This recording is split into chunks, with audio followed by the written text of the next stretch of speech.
my people, my people, people, my people, my people, my people, people. Let me tell y'all something, man.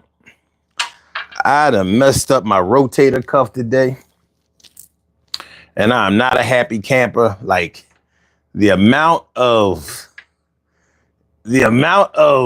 effort that it takes just to lift my arm like this. This is killing me. But I think I'm going to be okay. It's not the first time I've ever heard it. Definitely not the first time. And I would love to say that it's going to be the last time, but my history doesn't support it. But what we're going to do is, because it's Friday night, we got a show to do. Get this thing together. Get us right here. Get us right here. We good. Levels is good. Levels is good. Levels is good. It's the Daily Go Get It Movement Show. I'm your host on 752. Tonight we're talking about the marriage between hip hop and R&B. Y'all know it's Friday night, and y'all know what we do on a Friday night. We talk about music and we get into this thing. So it's time to get into it. The marriage between hip hop and R&B. Have you ever really think about it? Why is hip hop and R&B always, or should I say so often, put together? But not all hip hop and R&B, a certain hip hop and R&B, sort of genre on genre, or are they? Do you consider them to be the same genre? Are they the same music form in two different ways? Well, let's get into it.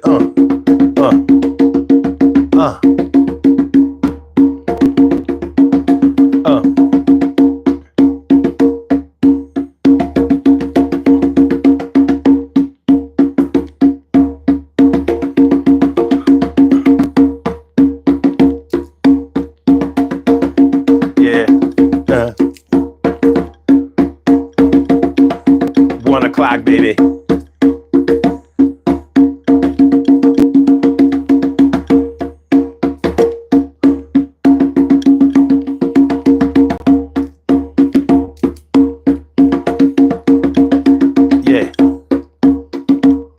Let me slow it down.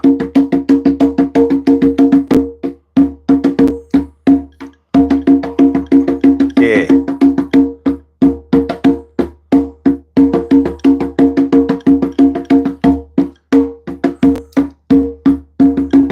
I have a tendency to speed things up. Probably because I'm from the East Coast. Oh. Yeah, look who's back. I see you.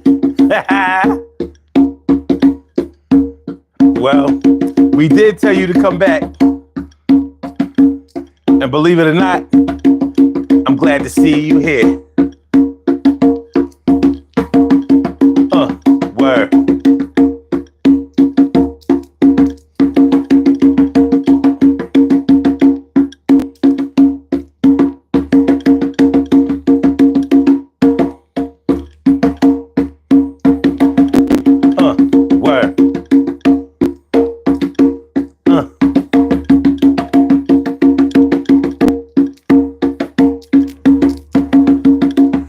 What's good? Yo, I hope everybody's Friday was good. Hey, if nothing else, we all above ground instead of 6 feet under it. Laying in a morgue or somewhere, you know? Yeah.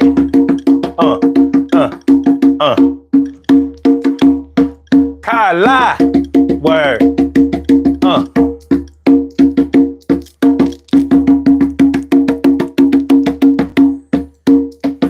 E. Dana Peterson. Word. Yeah.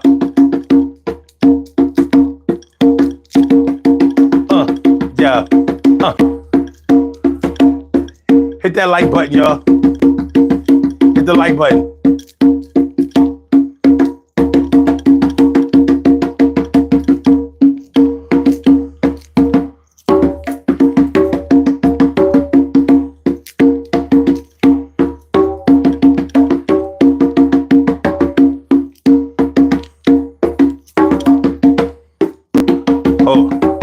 Oh, let's get it right.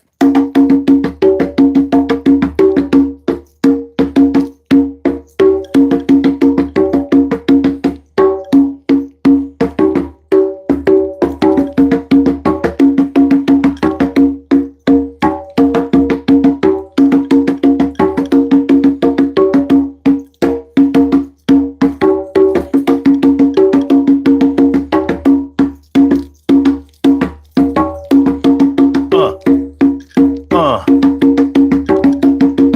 uh, uh.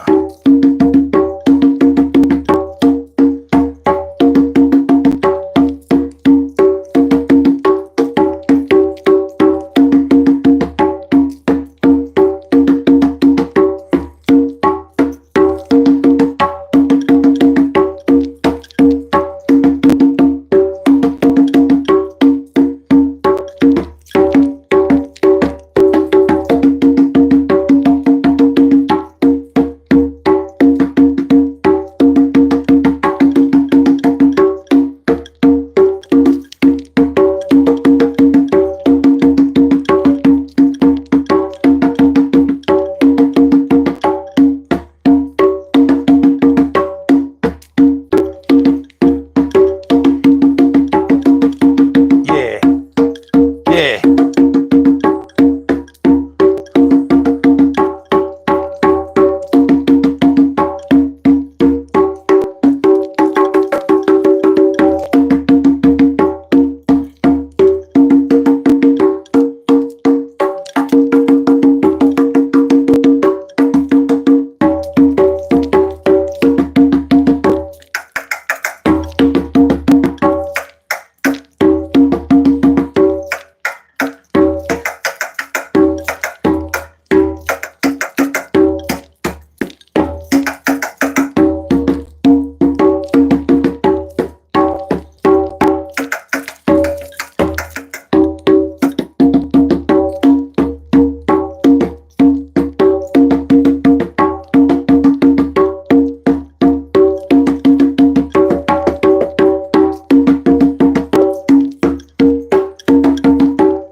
Urban Therapy with Sun 752 with this your daily. It's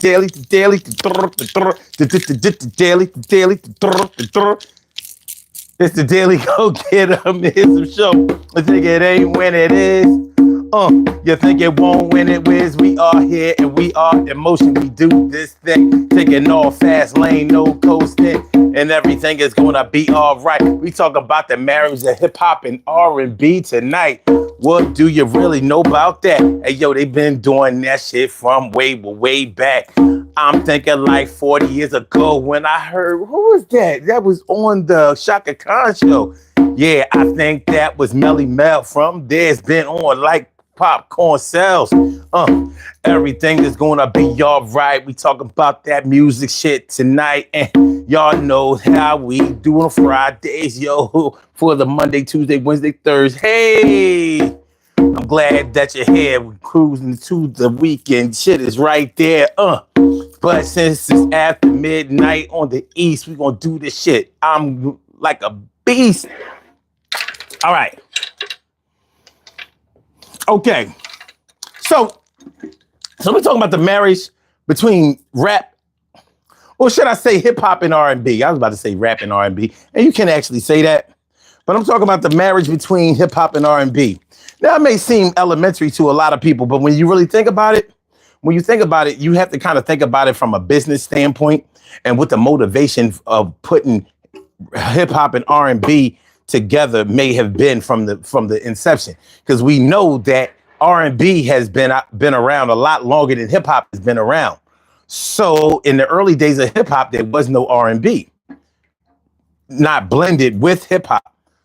So what made the first hip hop and R&B record get together? Because nowadays a lot of people may not really make the distinction between hip hop and R&B. They may look at it like it's really the same, because at some point on every R&B record or with every R&B artist, they're going to have some hip hop either in the beats or actually saying the rhymes. And a lot of R&B singers actually rap themselves. So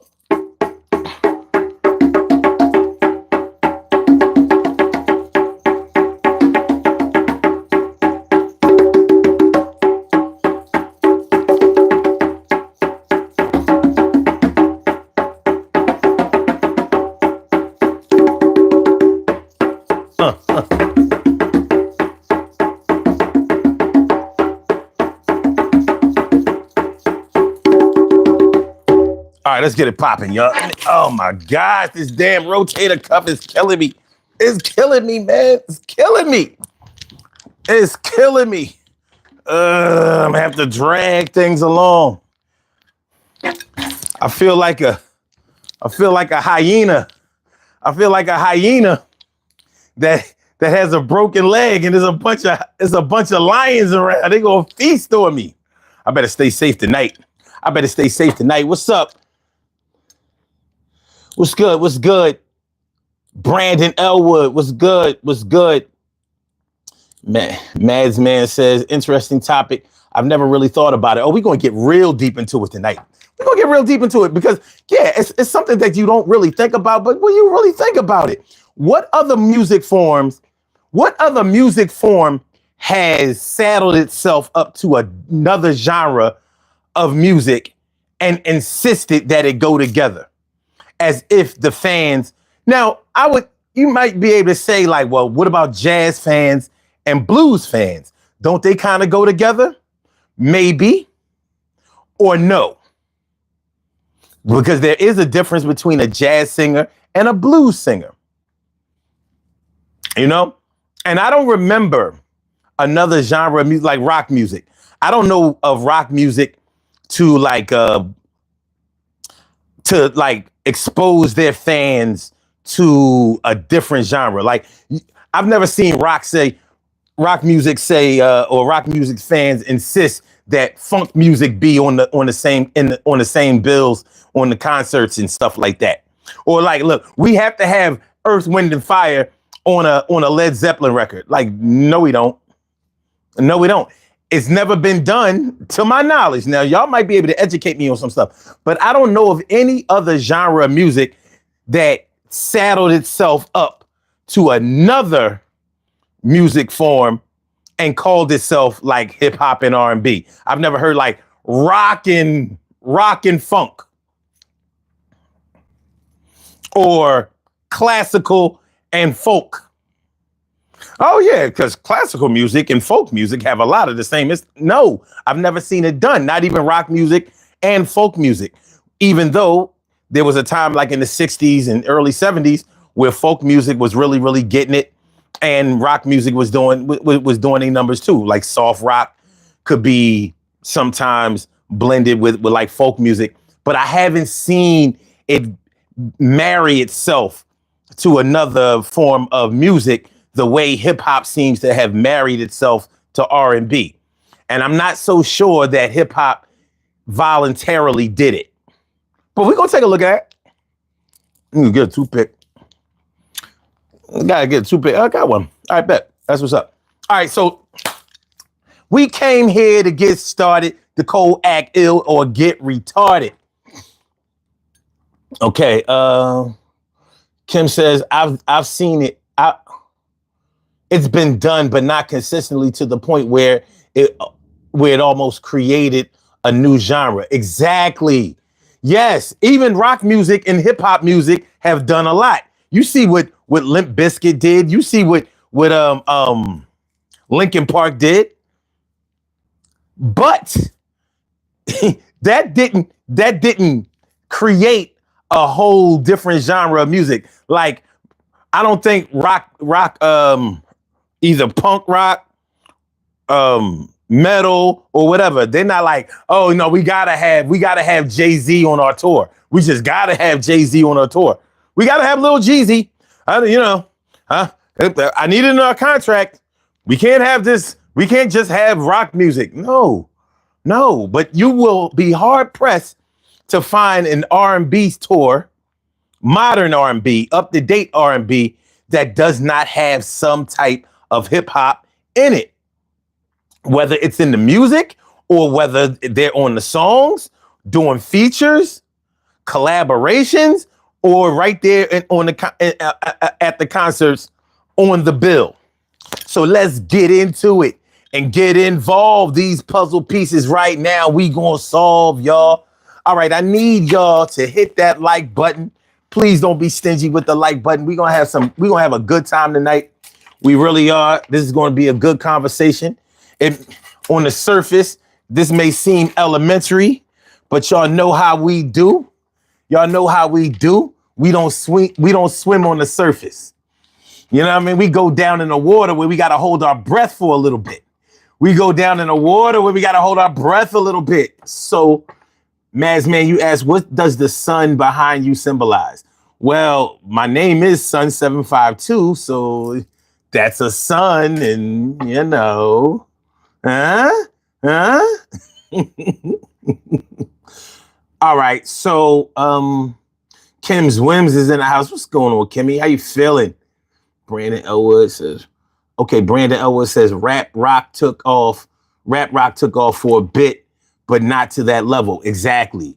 You know, I mean, there's still rock musicians who put hip hop artists on their songs or whatever. They do stuff together, but it hasn't become a genre. Like we almost put hip hop and R&B together without even thinking about it. Like, is there anybody who strictly listens to R&B who doesn't listen to hip hop? There may be a few people, but even they don't seem to have a problem with the whole hip hop and R&B title or being a genre in and of itself. They don't seem. I haven't heard too many complaints about that, and I know people who will tell you, like, you know, rap music isn't really my thing, you know, but you know, I don't mind hearing it or whatever. But, you know, and I've known plenty of people who liked R&B. I'm sorry, that liked hip hop music but didn't like R&B. And miraculously, a lot of them were girls. I'm like, what girl doesn't like R&B? You're like, would you? So when you give with your dudes, like when he raps to you, he really raps to you, huh? Like, hey, yo, baby, what's good? Yo, what you doing tonight? WYD, yo, I hope you feeling hype. I gave you a little phone call, and I hope that all is well with you and your people. And I can tell that you've been around, but I know you're really down. And I hope you give me a chance and don't try to clown me. And we will be the two instead of a three. Yeah, you and me is a we, and we are us, but we take a selfie, ussy. Yo, we don't have to catch the bus. We got a car, and I know that you a star, and I'm gonna make sure that you would one my life. Are you ready for the blending, amending anything that's broken? Yo, you don't have to use a token. I've been smoking, yeah, and I've been drinking, but at the same time, my heart is aching, and I've been thinking that me and you will be together forever. If you give me a chance, I'm gonna make sure that I enhance your life, and I'ma make you into my wife, and I'ma never go act crazy or be trite. Possibly. I don't know. Roll, Raggy. Roll. I'm not putting on no glasses. I don't see better with my glasses. And what am I supposed? What did I misread? What did I misread? Oh, Brandon Elwood says, my bad. I thought you asked what artist did both first. Rock and roll and heavy metal.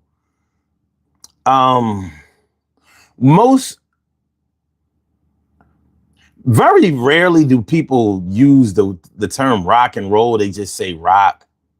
You know, we know it as rock and roll, but we know it more as rock. Sort of like in its abbreviated form. But heavy metal and rock music is really the same thing. You know, heavy metal just is much harder on the guitars and drums and much lighter on the lyrics and voice. A lot lighter. But, you know, metal groups like Motley Crue have had ballads. Even Metallica has had a couple of ballads. Now, I don't know about the older vintage metal groups during that metal era in the 80s, like Iron Maiden and the Dead Milkmen. Dead Milkmen weren't really they were more of a punk group. You know, they kind of sucked, but it's all good. It's all good. It's all good. They have their fans. They have their fans. Okay, let me see.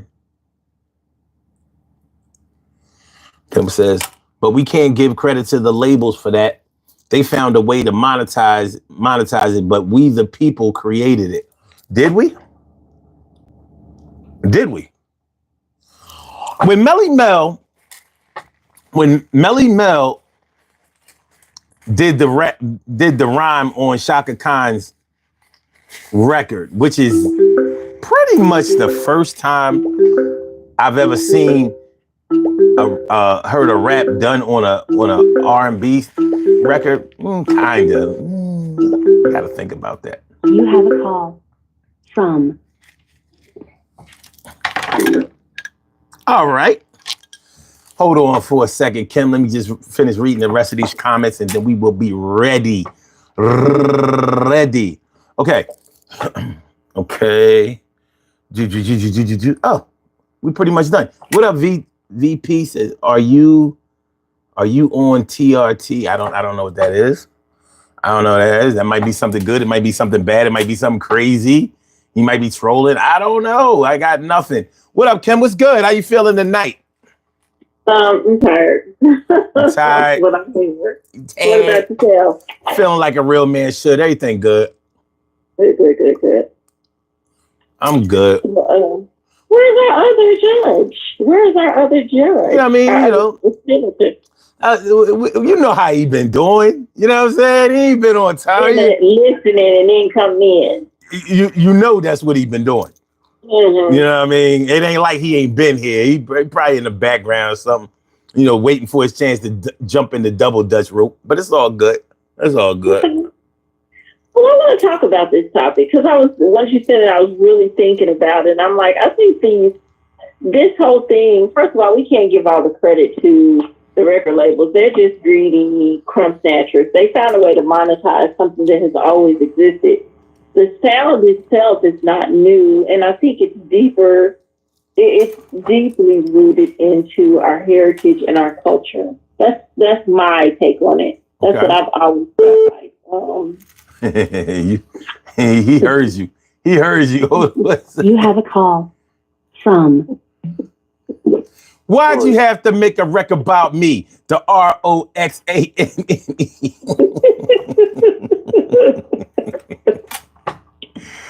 What else, Sala? What's good? One them call is on the phone. The one them call is here. Okay, all right, that's what's up. You know, I like the fact that I got my host, and I got my feature, and then the headline is here. Okay, that's what's up. All right, so you know what we talking about tonight, right? Yes, I do. Okay, let me start off by asking y'all this.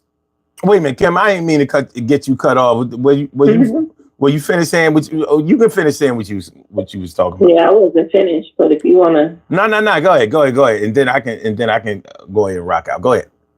So for me, I believe this, of course, comes from the African diaspora. Like traditional African music, it's a language.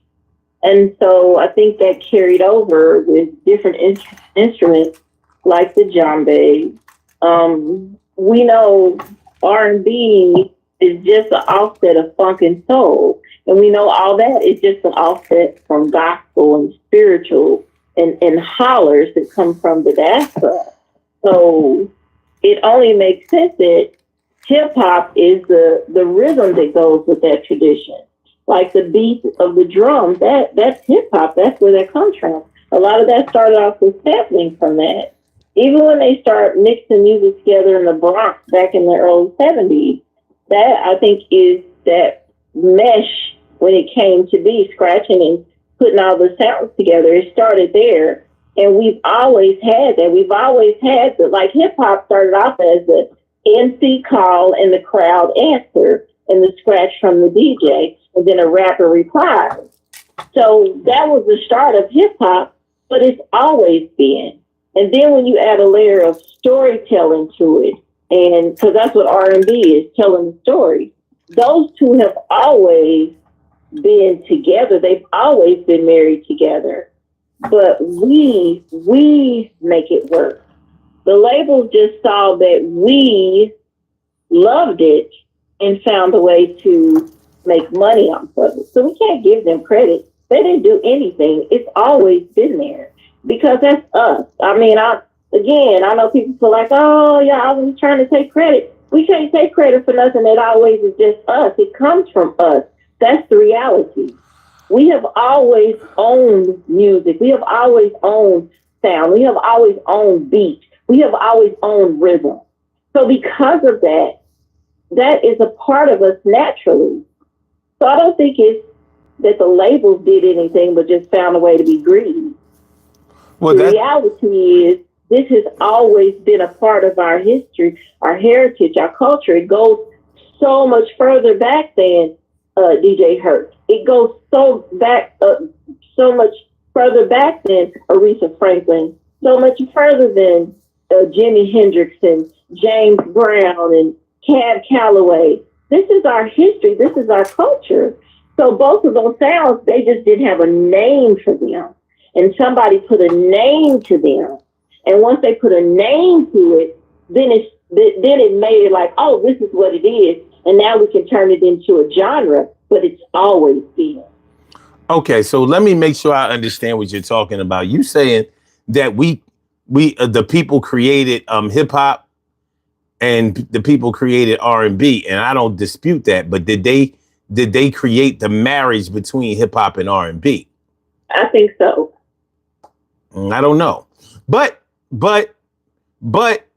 we have a lot to talk about tonight. Sure. And we may find that, they may have been one and the same from the beginning. I mean, there's a chance. But anyone who would disagree with the information that we are bringing forth has the right to disagree with that, because it's really a perspective. Mm-hmm. The word, even just, calling, rap music, hip hop or whatever is very subjective, because there's been a lot of back and forth between people, deciding, like, was it called hip hop in the beginning or not? And some people say, well, it really wasn't. And even when it wasn't, we didn't put the stamp on it. You know what I'm saying? So, but let's get into this thing. Let's see. Let me ask y'all this. What would you say? And this is full participation for everybody that's in the chat, everybody that's in the background, people who are pretending like they don't follow the show and are, and the two people on the line and myself. What would y'all say was the first time on a record that hip hop and R&B was put out there?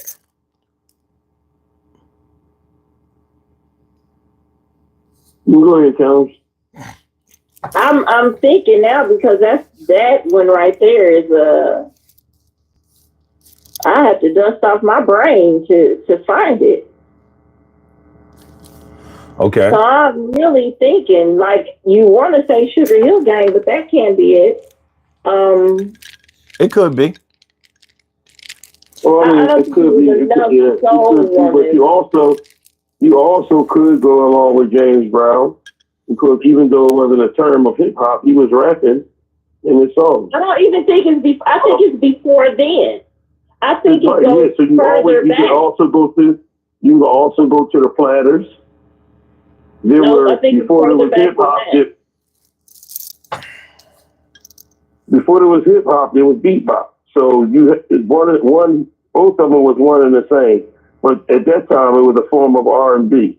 It just did never have a terminology on it. You know, so What I mean, would you call at the end of the scatting?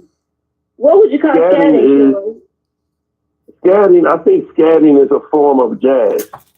Scatting is a form of jazz but you can add it. It can be part of R&B. Yeah, because You know, remember, so I can't think of the name of it.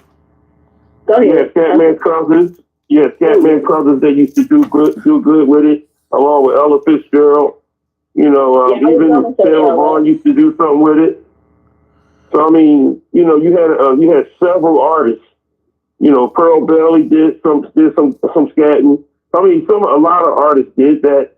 But the thing about it is that the terms of R&B and hip hop were not back in the day were not solidified as terms. Now, if you really want to come up forward, it could be Sugar Hill Gang on wax. You know what I mean? Because the beat was more R&B, and they added rap to it. They were telling the story. They were telling the story the way we tell a story. Right. So I mean, you know, tell a story through rhyme. Because hip hop is rhyming.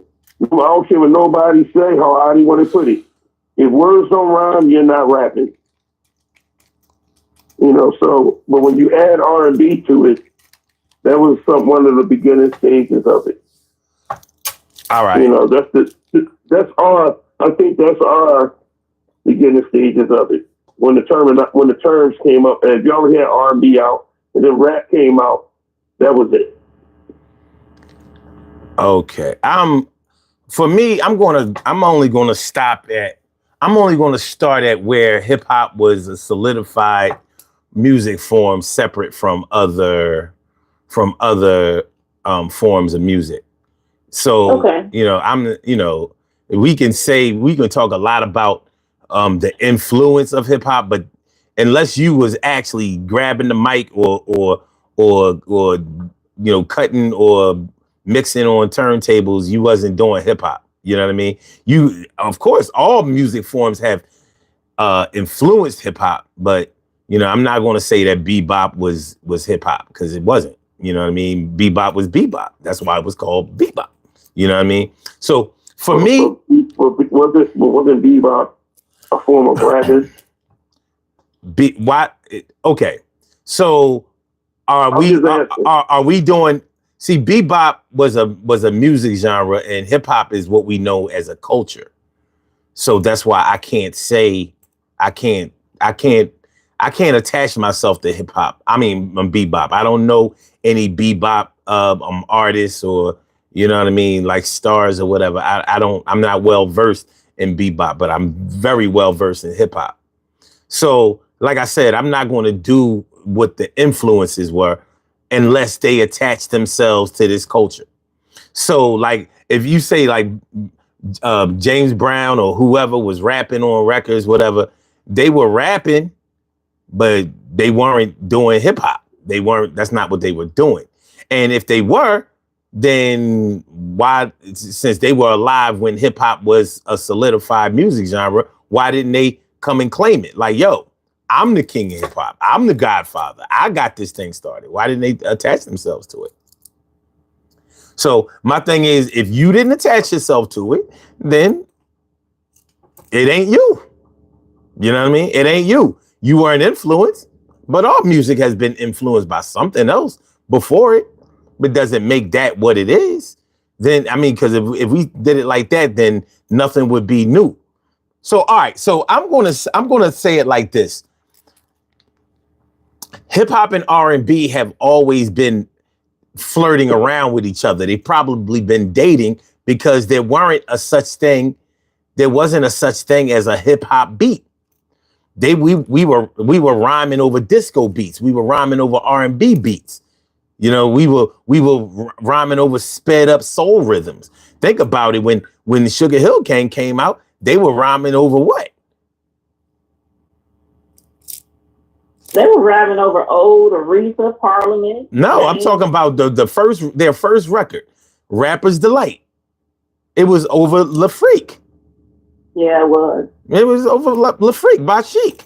And that was an R&B group. Well, it was really a disco group. You could call them a disco R&B group. You know what I mean? So that's, R&B, I'm sorry, hip hop was closely married to disco more than R&B. That's why Rappers Delight was the start. Are we saying the Sugar Hill Gang was the start? For me, I would say that was the first time I've heard it done on a record, because that was my question. You know what I mean? Now, that can be disputed because there were rap records out before Rapper's Delight. They just didn't chart. You understand what I mean? So Rapper's Delight was pretty much the first rap song to be mainstream and well known, but there were other independent record labels that had actually cut a rap record, but it didn't get out there like that. Sugar Hill Sylvia Robinson and the Sugar Hill Gang, they actually got it popping like that. Rest in peace to Sylvia Robinson. Her name should have been Robinson because she robbed everybody on that label. Rob. They should have just called her Sylvia Rob. And so as much Sylvia Robinson, son. You know what? For real. For real. And like when you really look at when you really find out the story, like for her to have done so much to push hip hop into the mainstream, or at least to recognition to where it was making money, but she was a treacherous businesswoman and like disgusting. I mean, how can you make records and not make no money? No money? Like, you don't get blessed when you're dirty. Well, she got blessed, but she was paid already. They said when they went with Grandmaster Flash and the Furious 5, when they went to go see Sylvia Rose, she already had a Rolls Royce parked outside in Jersey. She was already getting it because she was a former artist and all of that, so she learned a lot about the business. But okay, so we talking about. Let me ask you this, because I know you know dates. So I know Sugar Hill was first, but what came next? So because I don't remember, because I just thought of one. Curtis Blow and the Break. What year did that come out? 80. In comparison, he came out when? 80.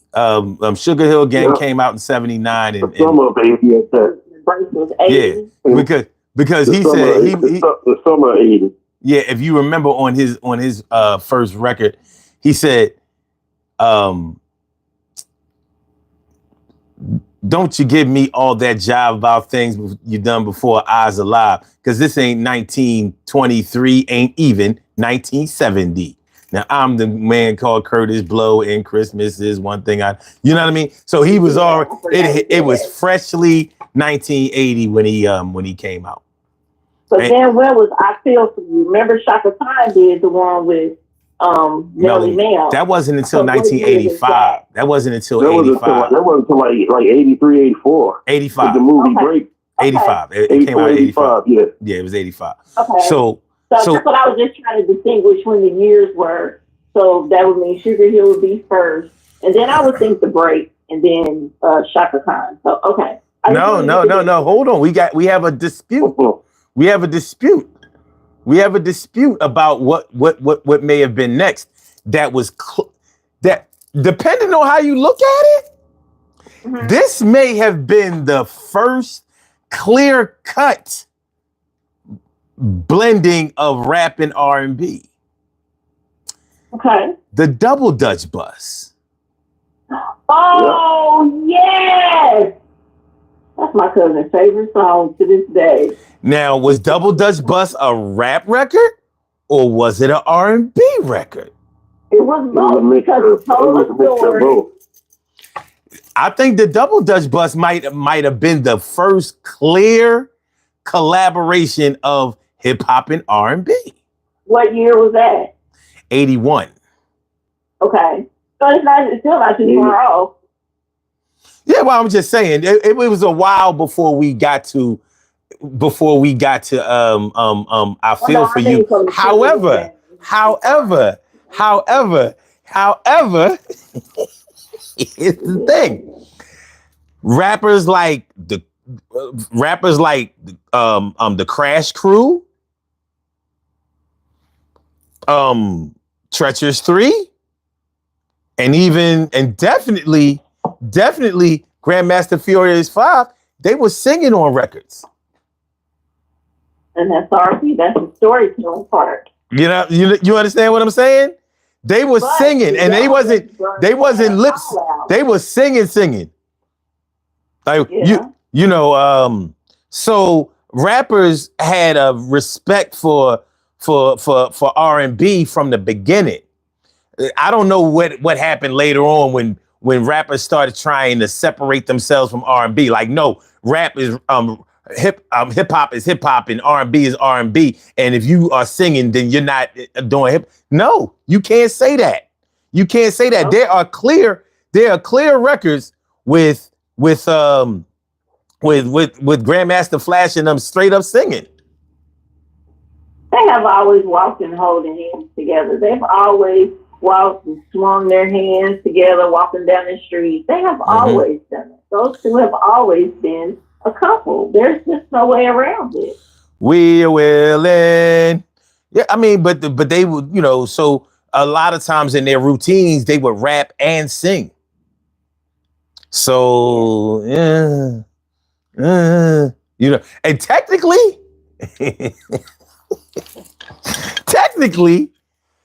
since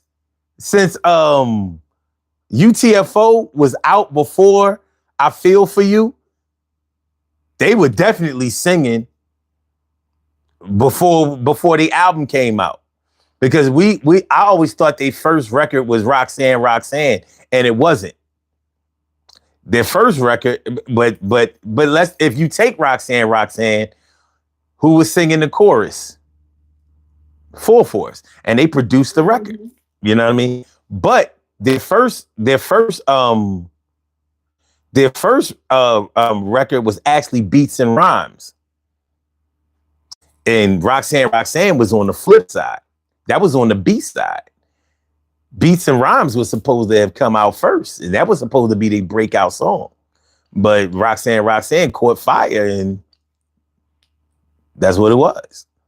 So when you think about the marriage between rap and hip hop, we talking about 40 years ago. In 1985, there were so many rap records that had R&B on it. Besides I Feel For You, like Fairy Tale Lover was out by UTFO at the same time, and Rockmaster, what was that? Rockmaster Scott in the something 3, with the roof is on fire. They had singing on their shit. Divine Sounds in 1983. What people do for money. You could argue that the Fat Boys was singing on their shit. And you also got the song, what is it? Must be the music that's turning me. Oh, shit. 1981. 1980. Yeah. Yo, I think it must be the music came out before Double Dutch Bus. I think it did. Yeah, it did come out before Double Dutch Bus. Yeah. Clap your hands, everybody, and everybody just clap your hands. Must be the music is my shit, though. That was my shit. You know what I'm saying? That should still be on repeat. So yeah, you think about, when you start going back, you see that the marriage between hip hop and R&B had, like I said, but I think they were flirting around with each other. They might have been dating. They was seeing each other. They was talking. You know what I mean? I don't think that they were married. When we start talking about the marriage of hip hop and R&B, I think that they courted each other for a long time before they got married. Now, when we start talking about when they got married, what would we say? Hold on, let's see what the chat is saying, because I know we got some enthusiasts in here. Let me see, Jason Sloan, my man. That's my rap partner right there. That was my other half of the duo. Jason says, Kims, you already dropping gems, and we not even a half hour in. That's a bar. Kims, you already dropping gems, and we not even a half hour in. All right. All right. Let me see. All right. Jason also says, oh, wait, Mazman says white culture. What is that? What exactly is white culture? Jason says, how about last night a DJ saved my life by indist. Oh shit. That was still like that was like 1980. It wasn't. Yeah. That didn't come out until after Must Be the Music and Rappers and the Double Dutch first came out. Maybe a year and a half or 2 years after that came out. He said it was 82. That sounds about right. Yeah, that's what I'm saying. Okay, so let's look at. But then you got remember Murphy's Law? I am going to tell you about your baby. Murphy's Law. Oh, yeah. Was that a rap? Was that a hip hop song? It had rap. It was a hip, but it was an R&B song mixed with rap. Yes, it was. It had a rap in it? Yeah, it had rap in it. Yep. Okay. Juju, baby. You know, so I mean, it's been so much. It's the perfect marriage, R&B and hip hop. You know, but it's just the fact that it took its time to really overly indulge itself. I mean, it went from marrying each other to having kids. And now shit, there's grandkids and great grandkids and all that shit with this R&B and hip hop together. Mm-hmm. You know, because it's been, I mean, let's think about it. Wait. I mean, Go ahead. No, I'm going ahead because you got ready to laugh. Huh? No, I read a comment. Ready to laugh. I was reading the comment. I thought this shit made some sense, but it didn't. I ain't fucking with that shit. I ain't fucking with that shit. What up, Oakland? What's good? What up, Brooklyn all day?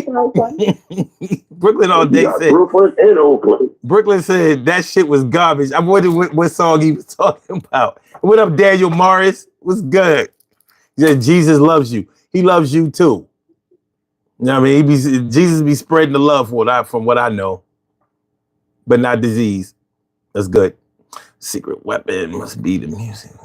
All right. So okay. So when we start talking about the marriage of hip hop and R&B, when would we say that they got married?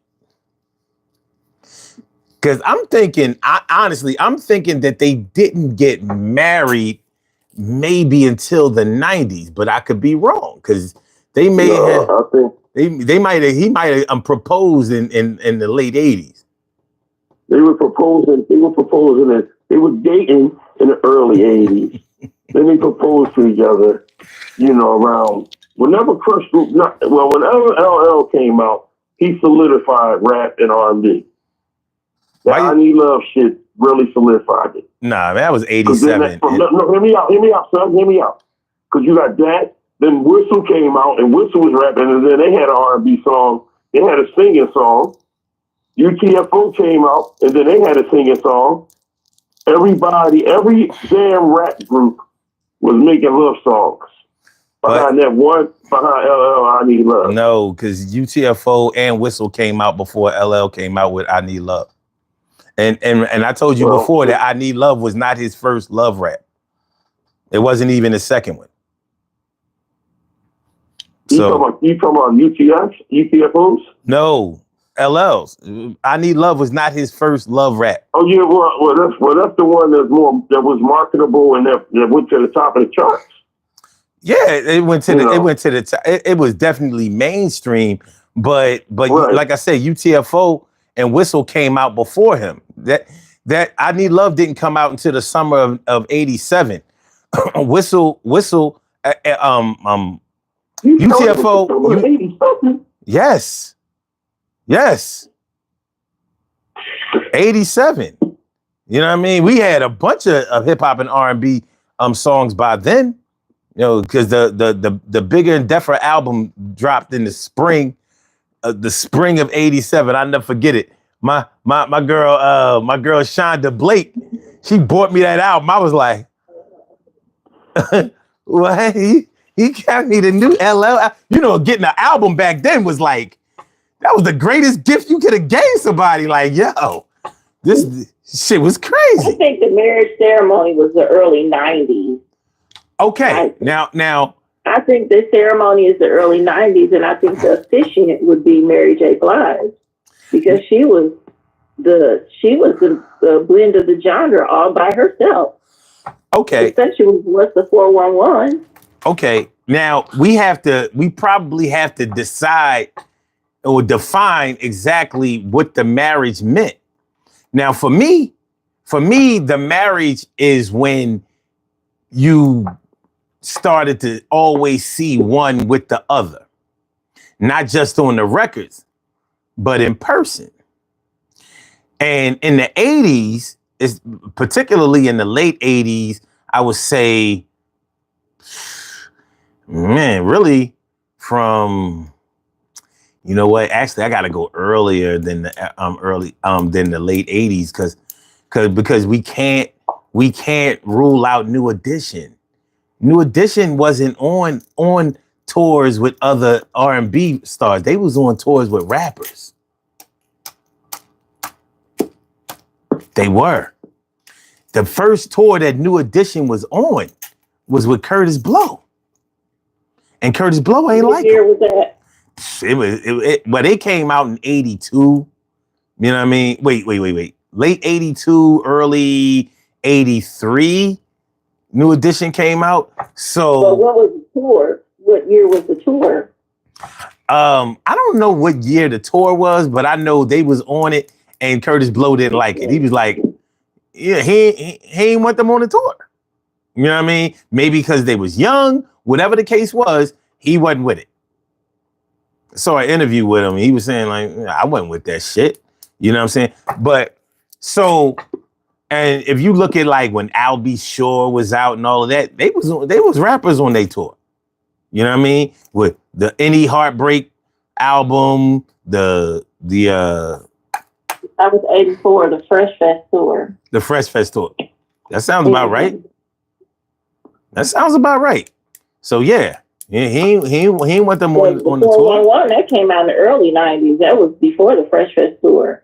Yeah, so that's why I can't consider the 90s to be, for me, I don't consider that to be the time when they got married. I think they might have eloped in the 80s, you know, because I'm thinking like, yo, when you think of the 90s, you could say that it was married, that they got married then, because that's when you started hearing, you started putting hip hop and R&B together, even just as you're talking. Yeah, I listen to hip hop and R&B. I wasn't saying that in the 80s. In the 90s, I was saying that. It was almost like a conditioning thing.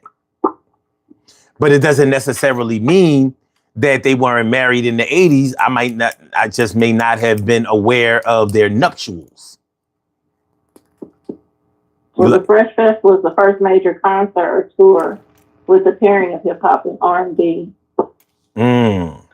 Because it had Houdini, Curtis Blow, Run DMC, the Fat Boys, and then of course New Edition. Okay. Well, but we weren't calling it hip hop and R&B. New Edition was kind of out of place on that tour, but at the same time, they probably were the tour's draw. There's a good chance they might have headlined that shit. Good chance, not sure, can't say, because the Fresh Fest the Fresh Fest tour that that I'm aware that I knew about had Run DMC headlining it. Yeah, it's the first one I went to. Yeah, 34, isn't it? they had Run DMC, Fat Boys, Houdini, and Nucleus. Wiki. Shut up. I didn't really like that song. I do. It was alright. You know what I liked it. I liked it. I was thinking it had its part in history. I mean, it was a B-boy song, breaking, locking, and all that. I guess. I was just like, but won't they just really scratch and stop like half-ass beatboxing the scratching? What is wiki? I don't know. Anyway. So well, hold up, man. If that's the case, what's rough? Well, what about Ruh? That's a hip hop sound. What it mean? I tried to. I looked it up when I was a kid. It had no meaning to it. It does have a meaning. It was an ad lib. It was a, you know what I mean? It was like a call to for you to pay attention. Ruh. Listen, Same as ha. You can say in martial arts they were keying up. It was a form of key. You know what I mean? Ha! Like you threw them lyrics at him. Yo, sucker boy. Ha! Get off subject, Did you hear the diss track that Melly Mel? Hold on, what'd you say? I'm not trying. Say it again, Kels. Go ahead. I was gonna say something, but go ahead. No, what I was getting ready to say was I wasn't trying to get off subject, but did you hear the diss track that Melly Mel did to Eminem, son? I didn't hear it. No, I didn't hear that. Please do. All right, is it recent or is it older? It's from last year, man. But when you hear it, you're gonna be like, why the fuck did he say that? Why? What the fuck was he thinking?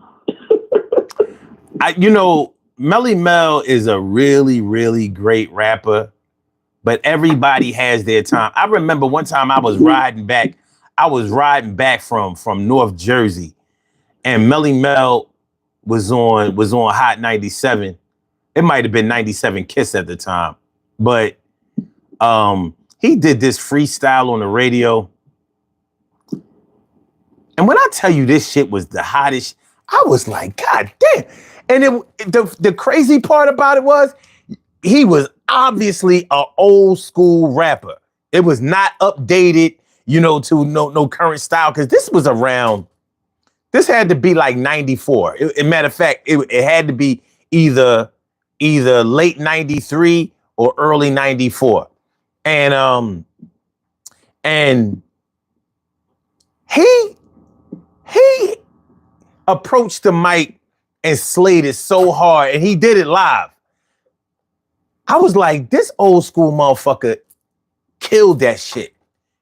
It was like refreshing, because it was like, during that time, we talking about these old rappers and how they, they style old and all of that shit. But Melly Mel always had lyrics, and he showed his lyrical supremacy on that radio. I was in the car. I wish I would have had a tape. That shit was awesome. It really was. It really was. We talking about 1993, 1994. Motherfuckers was really, they was killing them. They was killing the mic in the stages at that time. But he showed, like, I don't have to rhyme like y'all in order to still kill it. He knew how to ride the beat. He knew he understood flow. And a lot of cats, even nowadays, they don't understand flow. You know what I mean? They let the beat do all the work. But anyway, getting back to what we was talking about. Oh, Brooklyn all day just gonna say everything garbage. Okay, cool. I like this shit. That's like a chorus. You know what I'm saying? But yeah, when we start talking about the marriage between hip hop and R&B. Oh, hold on. The reason I brought up the whole Melly Mel thing is, like, that was 1993 or 1994. I mean, we talking about that's still over 30 years ago. You know what I mean? Now, over 30 years ago when he killed that shit, he might have still been able to hang with some of the cats that was doing it then. You know, like maybe he could still hang with a Akinelli, maybe a J. Rue the Damager or somebody. But, you know, he ain't like an Eminem. Eminem is a real battle rapper. You know what I'm saying? But so was Mel. But even though, you know, he stole the belt from Mikey D, him and Grandmaster Caz with they jealous old school asses and shit. What a disgrace.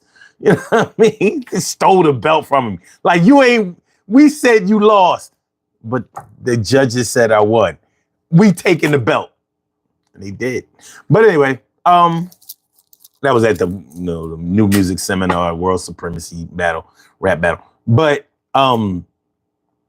yeah, when we start talking about the marriage between hip hop and R&B, I'm mainly talking about the time when we started putting hip hop and R&B together verbally.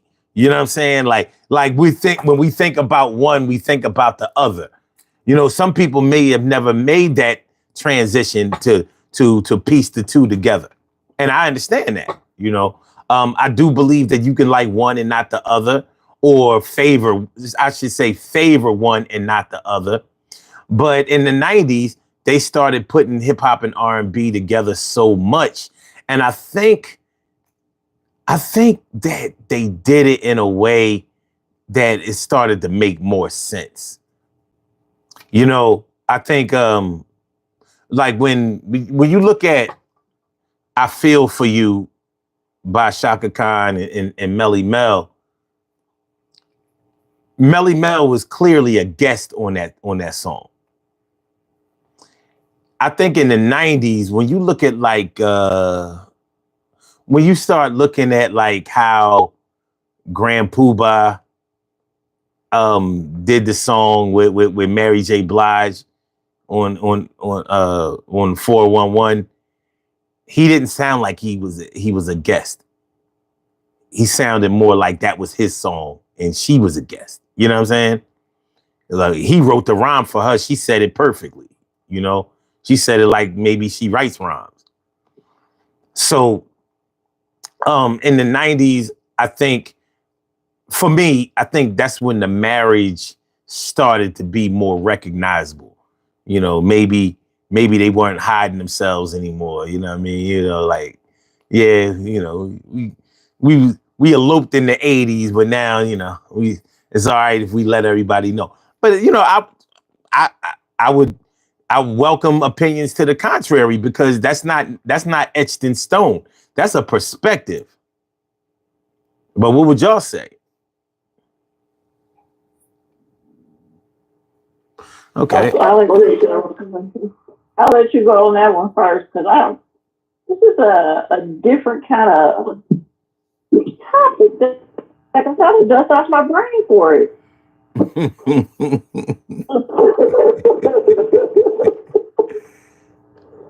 Well, you know, I'm going to go. I'm saying the What's the 411 album is what solidified Mary J as the queen of hip hop soul. That's what they said. Mm-hmm. You know, which is pretty much the genre of hip hop and R&B. You know, but we always have to go back to the originals to see when the marriage really started. I think it started in the 80s. You know, because there was so much of blending hip hop and R&B together. You know, if that's the case, then that means that Puffy and the Hit Squad is the one that started the marriage with R&B and hip hop. The Hit Squad. You know, and who's the Hit Squad? That was EPMD. That was EPMD. Not the Hit Squad. What is it? What was the guys that used to write for him? I don't his writing team. I don't know their names. I can't even lie. I don't know what their name was. But his like Stevie J and all of them, that group of people, them producers, that was all part of his team. And I just don't think that I can't gravitate to it going that deep for the marriage to start. Well, you know what I'm saying? I think there were other songs out there that already showed the marriage. It's just that one became more mainstream. You know what I'm saying? Well, could it be said that Puffy might have been the one to insist on the marriage? True, that could be said. Going all the way back to Uptown. Going back all the way back to Uptown. You know what I mean? Not Bad Boy, Uptown. Because look what he did. Look what he did with Jodeci. Uptown versus Bad Boy. Yeah. Uptown first. Look what he did with Jodeci. Look what he did with Father MC. Look what he did with Mary. Look what he did with Heavy D and the Boys. Yeah. You know, you talking about Heavy D. Heavy D came out in 86. Yeah, Uptown kicking it. Yeah. Well, he had Mr. Big Stuff first before Uptown's kicking. That was the fucking shit. Yeah, that was the fucking shit. Mr. Big Stuff was an underground hit before it rose above ground. You know what I mean? Yeah. So but you also, like I said, we have to. I mean, we already came with Sugar Hill Gang. The Double Dutch Buzz Must Be the Music. All them other songs are not. Those are relationship songs. I'm talking about that's the relationship. And then if you go further down, where the dating songs at before it got to the marriage? What's the dating songs? Is UTFO, Fairy Tale Lover, any songs about Whistle, Full Force? They had their shit in there involved with that. Hold on. Don't forget about Force MDs. Don't do that. And the Force MDs, right. Because Forgive Me Girl was somewhat similar, almost in a rap R&B song itself. Their first song to come out was Forgive Me Girl. From my knowledge. Okay. So I mean, with all that being said, there's the dating, there's the relationship, there's the engagement, and then there's the marriage. Now, Diddy might be the one that solidified the marriage part. There's that dating and that engagement that's in between that can also get to that part where Diddy at. He wasn't part of the courtship. He wasn't part of the courtship, that's for sure. Say that again? I said he wasn't part of the courtship. Who wasn't? Diddy. You said he wasn't or he was? He wasn't. Oh, you don't think so? I think it was a different group that were part of the courtship. Because again, even when we talk about Funk Fest, so we can say Funk Fest was the first actual known event where the two were together. You said Funk Fest? Yeah. Funk Fest? What song was that? Wait a minute. Do you mean Fresh Fest? I mean Fresh Fest. Sorry. I was about to say, like, hold on. Yeah, I mean Fresh Fest. I ain't get no discovery. You just entering new evidence and shit. Yeah, no, I mean Fresh Fest. I'm sorry. I object. You know, hold on. Let me. Oh my fuck it! I fucked up my rotator cuff. I'm trying to listen for other stuff at the same. You know. God damn it! Ugh. You know I'm in trip out mode. Did you just feel something? No, man. I fucked up my goddamn rotator cuff earlier today. Shit. My right arm is fucked up. Oh my god, this shit feel like it's 50 pounds. I object.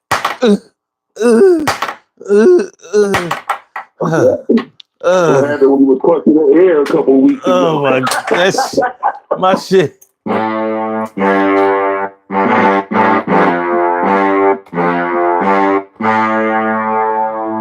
My shit. What I just tell you last week about you just be in the bed and all of a sudden you got a pain. No, I was doing. No. And then what happened? I was doing. I fucked up my calf on my birthday, running in place for a half an hour, and I fucked up my rotator cuff doing push-ups today.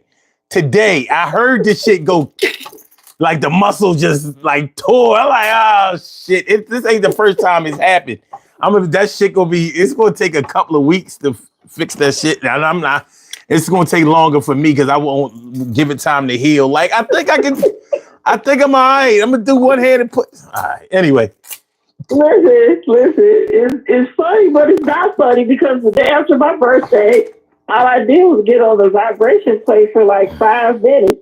And my knee has been messed up since. And I'm like, damn, what do I do? Damn, and that was just the vibe. Why after my birthday you do this? You didn't do it before. It's going down. Down. All my worst fears are being realized right before my very eyes. Shit. Well, this breakup land ain't nothing nice. It just is not. I'm not having a good time here. Just want to say it. It's an attack on all Leos. This shit happens all the time. You know what I'm saying? I see it. This is astrological warfare. All right, but let me finish what I was saying. So, Fresh Fest is the first, I guess, big event of the two crossover together, where you see the bodies moving together. Even though prior to that, it used to be, it really wasn't concerts or anything, but it would be like little shows where you would have the Sugar Hill Gang or like the Sugar or Grandmaster Flash or any of them or the Cold Crush Brothers. They would open for a show that may have R&B on it, like Chic or somebody like that, or Funkadelic or somebody like that. So they would come and open those shows, but you didn't see them go on tour together.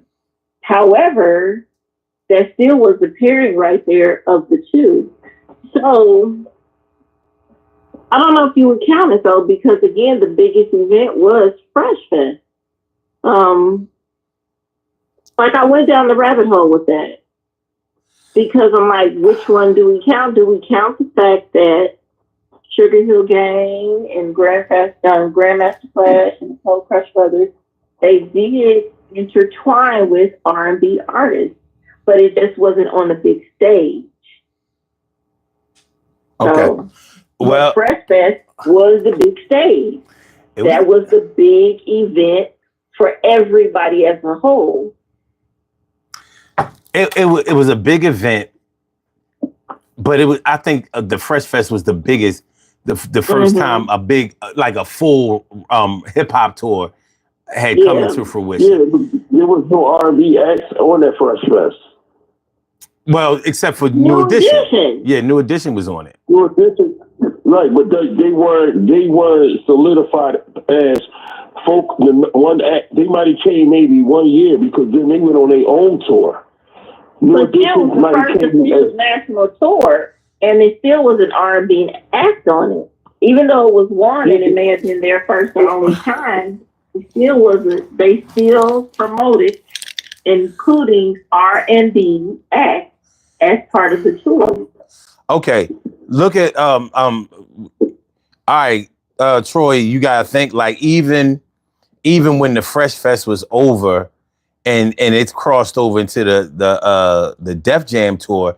They always had an R&B artist on the Def Jam tour too.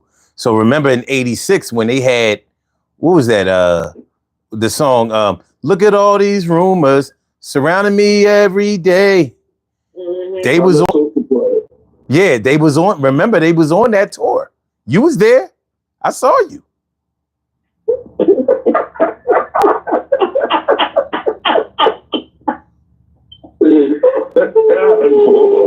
I mean, you can't say you wasn't there.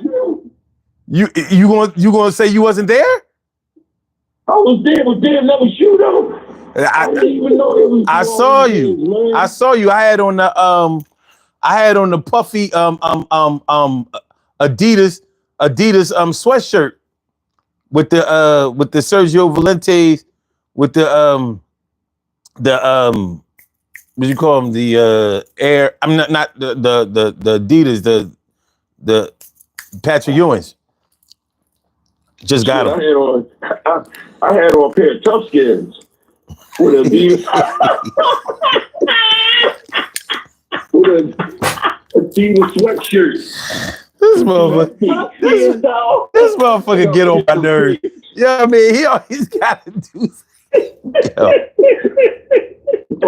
Yo. But hold on. But on a serious note, you know, when, like I said, when the Fresh Fest morphed into the Def Jam tour, there was always an R&B artist on the Def Jam tour. It might have been Timex Social Club. It might have been Orange Juice Jones. You know, whoever. You know, there was always who was that? Who was what was the that singer? Joyce, I think. Now, I just hold up. Joyce Sims. I just Googled, did the New Edition ever go on the Fresh Fest tour? And our friends from AI says no, New Edition did not go on the Fresh Fest tour. While the Fresh Fest tour was significant in hip hop, right? They say while the it features artists like Run DMC and the Fat Boys, New Edition was not on the tour's lineup. They were primarily known for R&B, and they were active around the same time with their own tours. Well, so that's inaccurate, because they would definitely they may not have been. You know how you have people who may have been on some tour dates, but they may not have been on the official, you know, contractual. They may not contractually been on the tour, but they definitely did some dates with the Fresh Fest. Ain't no denying that. So I found the original promo. That's why I don't fuck with AI. See the fuck I mean? This is what we was talking about the other night. Fuck you, AI. Well, remember, AI is only subject to whoever programmed it, who put the data in. So, you know what I mean? You know, listen, I mean, it's the same as Wikipedia.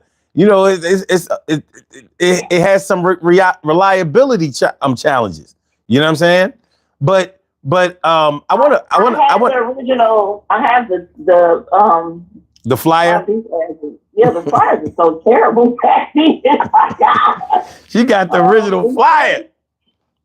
It says Bill Graham presents and Taste Concerts present Watch NYC NYC Fresh Festival featuring Run DMC, Curtis Blow, Houdini, the Fat Boys, Nucleus, and New Edition. Plus special guest breakdancers, the Dynamic Breakers, the Uptown Express, the Mag Force Swatch Breakers, the Fantastic Duo, Oakland Coliseum Arena, Sunday, December 9th, 2:30 and 8 p.m.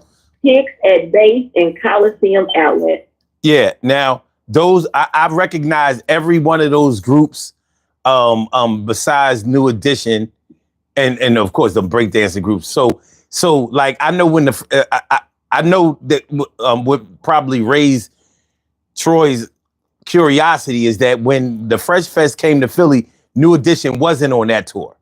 So I understand why he might have questioned that. But that's what I'm saying. They may have been on some tour dates, but maybe not officially on the tour, because everybody else you named. No, that's what I can. Now I agree with that. Now I can understand where y'all coming from with that.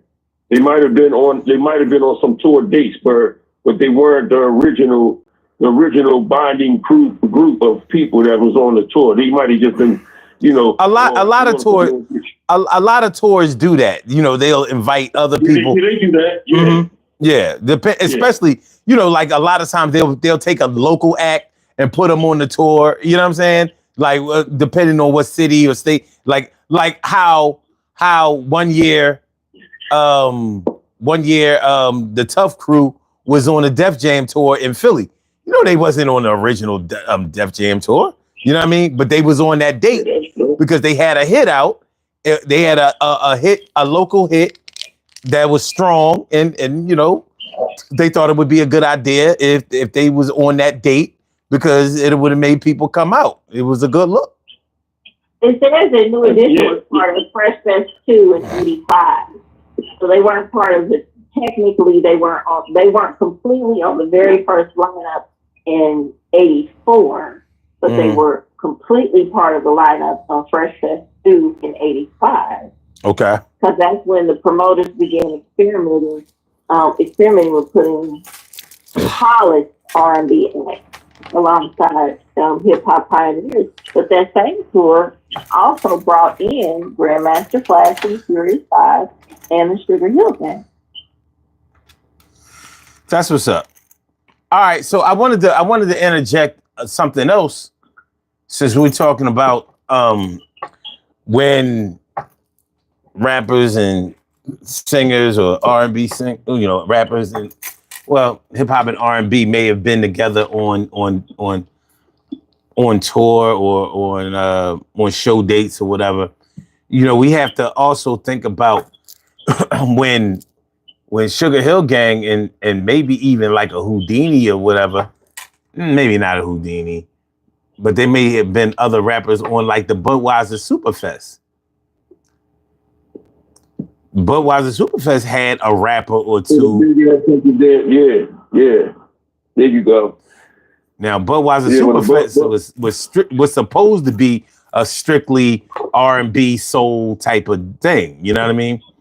And sidebar, we might have to talk about if we talk about when hip hop and R&B got married, we might have to talk about when soul and R&B got divorced. But that's a whole other show. It might be. It might be. When did we start calling R&B? What happened to soul? As a matter of fact, they had to come up with neo soul to identify what soul was supposed to be. But anyway, as they say, I digress. All right, so yeah, but if you think about the Budweiser Superfest, they had rappers on it every now and then. Let me Google what rappers have been on the Budweiser Superfest. What rappers have appeared on the Budweiser Superfest tours?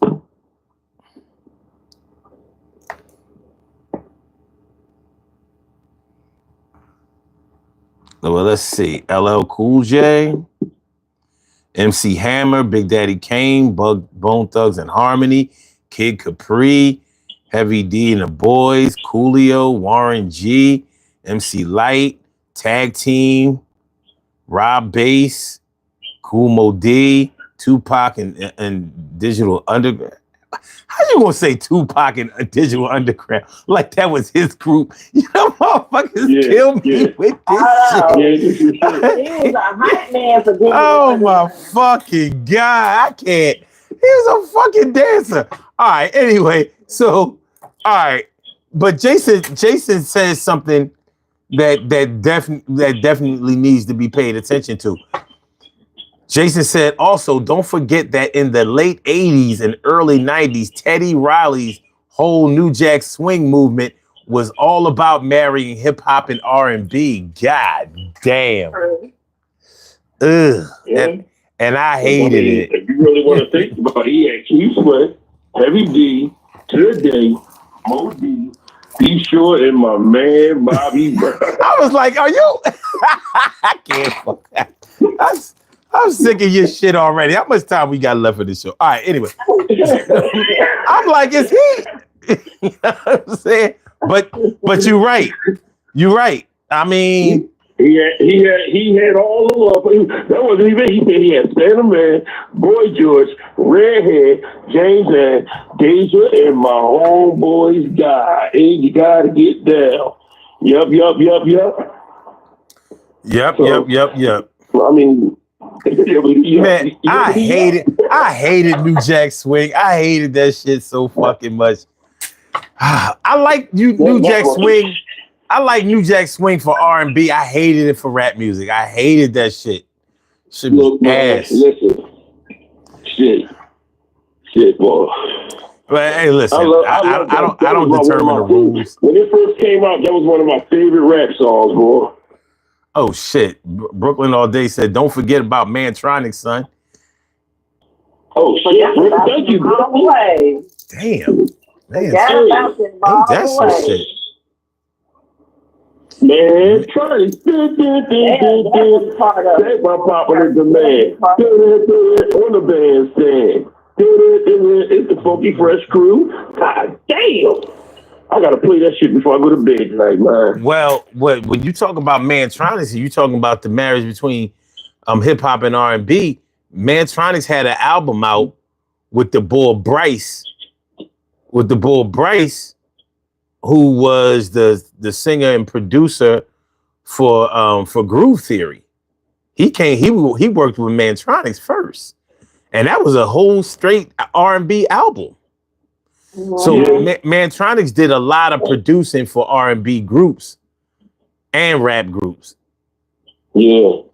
So wow. That boy was a badass white boy. That was a badass white boy, son.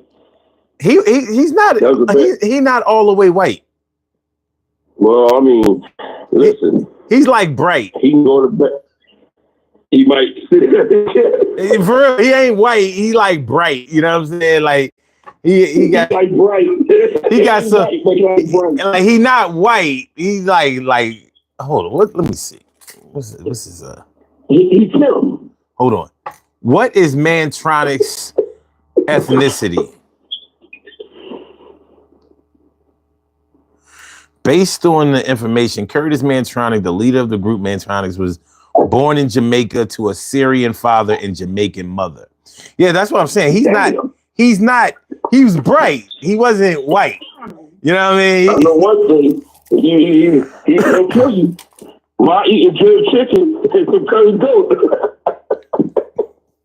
But in Jamaican, goddamn. But you also have to think about Mantronic's contribution to hip hop and R&B, because that shit them beats he did with Joyce Sims, you are my all and all for you. That fucking beat is sick as hell. Oh, no, son, the beat that he did for Lifetime Love for Joyce Sims. Yeah, yo.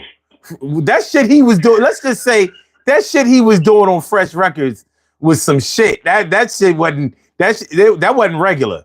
He was way ahead of his time. He was way ahead of his time. I could be like this. He was the early version of Scott Storch. Before Scott Storch became who he was, Scott Storch is his son. He was better than Scott Storch. That's what I'm saying. Yeah.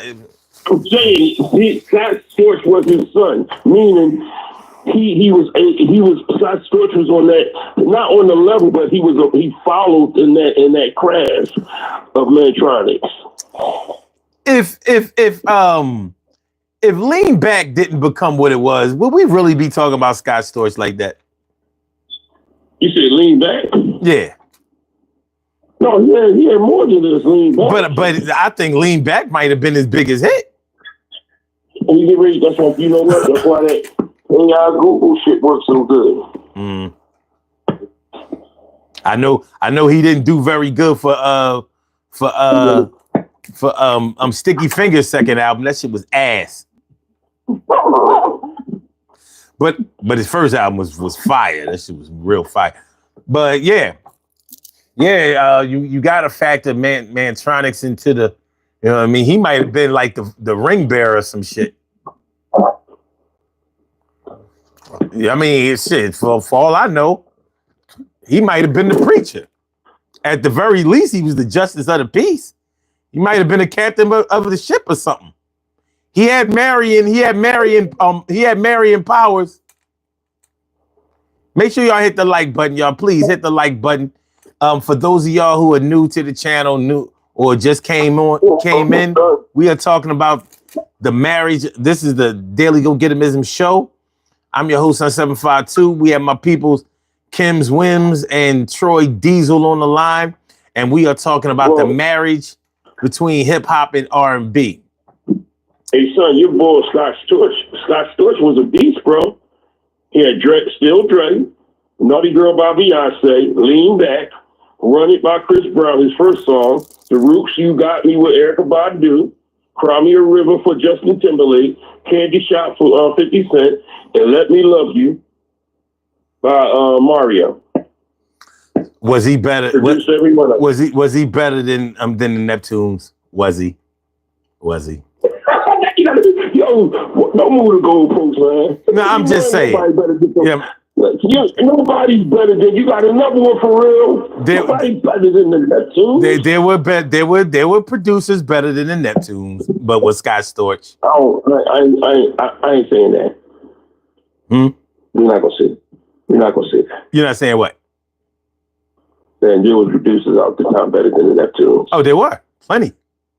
There was, but I'm not going to admit to that. No. Oh yeah. Well, I think DJ Premier would probably have something to say about that.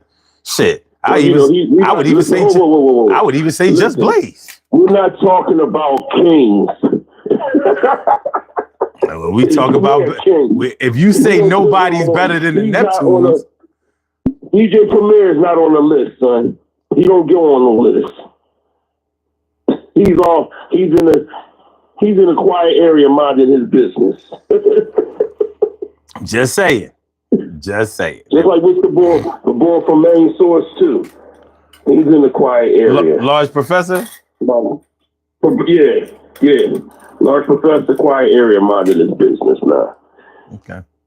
There's producers and there's kings. Leave them kings alone. They don't go on lists. Well, I'm gonna go all the way back to Pumpkin. To who? Pumpkin. Like Pumpkin, he used to produce a lot of rap records back in the early 80s, mid 80s. Pumpkin in the All-Stars. Well, son, now you got me ready. Come on, son. You ain't gonna keep making me talk to my cousin AI, man. Listen, that's somebody from Philly, because I don't know who that is. Pumpkin was from Pumpkin was actually from New York, and on the low he was gay, kind of died of AIDS.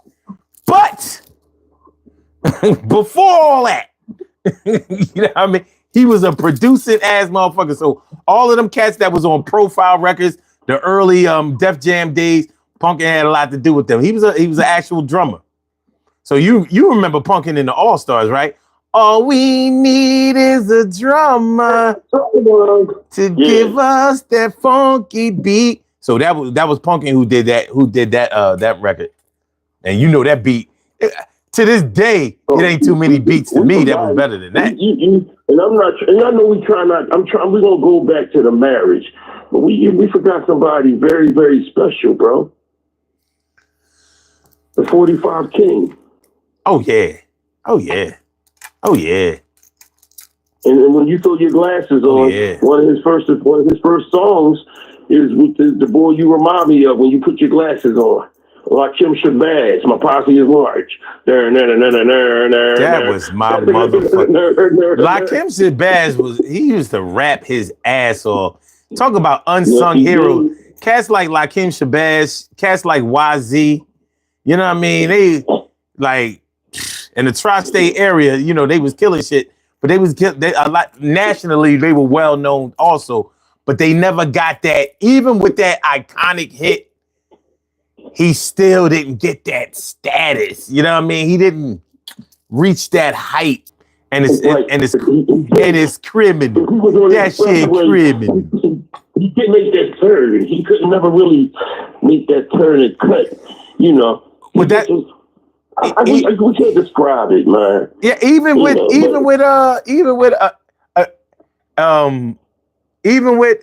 Latifah, with him producing Latifah. Like 45 King struggled to really hit the mainstream and get that paper like other producers was getting it, and that's I'm letting that's you know a from shame. the door. The Wrath of My Madness. My favorite song from Queen Latifah, and I had her whole first CD. My favorite song from Queen Latifah, bar none, because she had a birth. Mine is Wrath of My Madness, just for the beat alone. That's just me. You know, all the other shit that she had was relevant, and I loved every bit of it. But Wrath of My Madness, when you hear that, I was like, God damn, with the bass. Yeah, the beat was great. I thought the rhyme was ass. You know what I mean? But you gonna fuck around with the. So I'm gonna ask you something, son. And Kim, you're not gonna know this girl. So where does Malika Love go at in the pantheon of women rappers? the same place that Yvette Money went. Goddamn, fuck is you talking about? Yvette Money was way better than Malika Love. What are you talking about? You know what I mean? She battled. They battled at the 52nd Street, at the 52nd Street YMCA. I was there. You know what I'm saying? Yvette wiped the floor with Malika. Okay, wait a minute. I seen Malika Love at South Philly Family Day, son. Kenyatta Johnson's Family Day. He gave her a plaque for her years of being in the rap industry. I was like, fuck, Malika Love. Hey, it is what it is. But hold on. In the comments, Yoga he says something interesting. He said regarding the poll question, another reason why hip hop and R&B were put together was to appeal to women. You ain't no denying that. There's no denying it. We can agree on that. Yeah, we can agree with that. So, yeah. But the thing is, when you say that it was meant to appeal to women, then you have to give credit to the record companies for doing that, because there was a monetary benefit for that. We all know that women buy records. Thing, though, son. Huh? There's also one more thing why the marriage had to be made like that, because it had to be made like that also to play it on the radio. You understand what I'm saying? Because if you just played all rap music, a lot of people didn't really adapt to rap music. Well, but if you yes. Go ahead, Tori. Sorry. Go ahead. But there's no problem, comes when you add an R&B, it's like doing when you add R&B and then you sprinkle that rap in it, it's easier to play on the radio. You know, because then when you sit back and you listen to R&B, all of a sudden the rap will come in. You're like, that's some good shit right there now. You understand what I'm saying? Or you hated the part where the rap part came in. So a lot of old heads wasn't feeling hip hop. But you know, it's funny when you say that hip hop and R&B was put together to appeal to the ladies, because that's almost like saying that the ladies were not drawn to hip hop before, and I reject that notion. That's my question. That's where I was going with it. I definitely reject that notion. Do you think women weren't interested in hip hop? Like, well, hold on. A bunch of women who were. What do you mean? Wait, Kim. Because she might be right in that if you're talking about women versus girls, we know that girls was in the rap music. Women, particularly maybe of a like over 25 or over 30, may have needed that blend with the R&B in order to kind of pique their interest and make them listen longer. So it's still valid. We know that the younger women were into it. There's a conversation that can be very meaningful with that. And that right there is really a good purpose. That's purposeful for it to be brought together like that. It's not saying that women. Say that again, Kels. I said fair enough. It makes sense. What's up, Johnny West? What's up? And then when you think about it, Hold the fuck up. Hold on.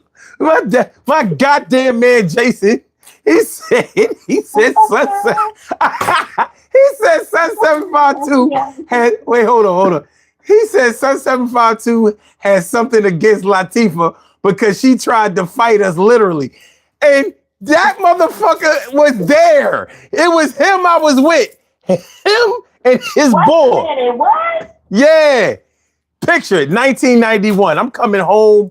I think I came home. Why are you coming in Picture like it. doing a Gold Girls episode? Because she was right. Sophia was right. Estelle Getty was an icon. I got the fucking shoulder. Picture it. 1991. I'm coming home from my second semester up at University Park, Penn State University. My man Jason come and scoop me. He's like, yo, we ain't going to the show.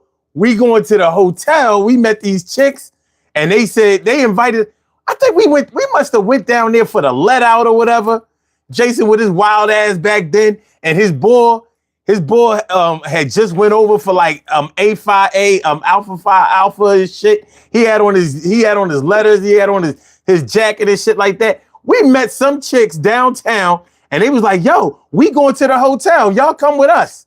We was like, all right, we following them. We follow them to the hotel. We go in the hotel. I don't know how Jason found a parking spot. You know what I mean? We went up to the hotel with these chicks, and who's at the door? That motherfucking King Latifah and shit. King Latifah, and she was like, oh no, hold up, y'all motherfuckers can't be all y'all motherfuckers can't be coming up here and all of that shit. Like she's security, you know what I mean? And then already playing Cleo. Hold on, but security has said, no, it's cool. Y'all can let in whoever y'all want to. She was like, oh, okay, whatever. So I walked right past her. So, you know what I mean? Jason and the boy, they kicking it with the chicks in the hotel room. Vinny was there. Tretch wasn't nowhere to be found. But Vinny was in there. You know what I mean? All of a sudden, I guess it was time for them. It was groupie time. So it was time for them to fuck. So they kick everybody out of the hotel room. So they like, all right, hey, all y'all gotta get the fuck out. We ain't care, all right. We only came up here we followed the chicks up here. We ain't come to see you. You know what I mean? So we leaving. I was drinking. I had already nodded. I'm on the couch, you know what I mean, on my nod, John. Jason wakes me up like, yo, we about to go. All right. I'm like, oh, okay, all right, let me get the fucking out of here. So King Latifah starts talking shit. Cause Vinny starts all of this. Yeah, this motherfucker, he starts going in on Jason Ball with the Greek letters. Yeah, these Greek motherfuckers coming up in here with that bullshit and blah, blah, blah. For nothing. It wasn't no confrontation. The boy, he was feeling some kind of way. Jason got the hammer on him. But his boy, now mind you, this is 30-something years ago. He said, yeah, my motherfuckers up here talking shit, fuck around and get shot. Why did he do that shit? We on like the 11th floor. And Latifah heard him. Yeah.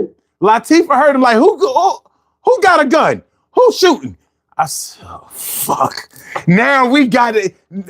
What was going to be a friendly exit is now an escape plan. We had to hit the motherfucking stairs, I believe. It's kind of blurry to me, but I know we got the fuck on up out of there. Like, talk about feeling. Not an escape plan.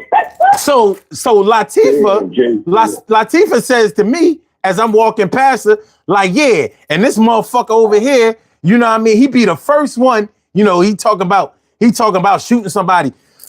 He be the first one to run if blah, blah, blah, blah. I'm like, bitch, I didn't say this shit, but I ain't gonna throw my man under the bus. You know what I mean?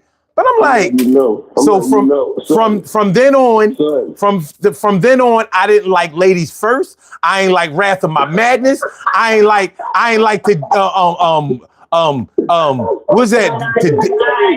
Yeah. Fuck all. I'm like, man, fuck that king bitch.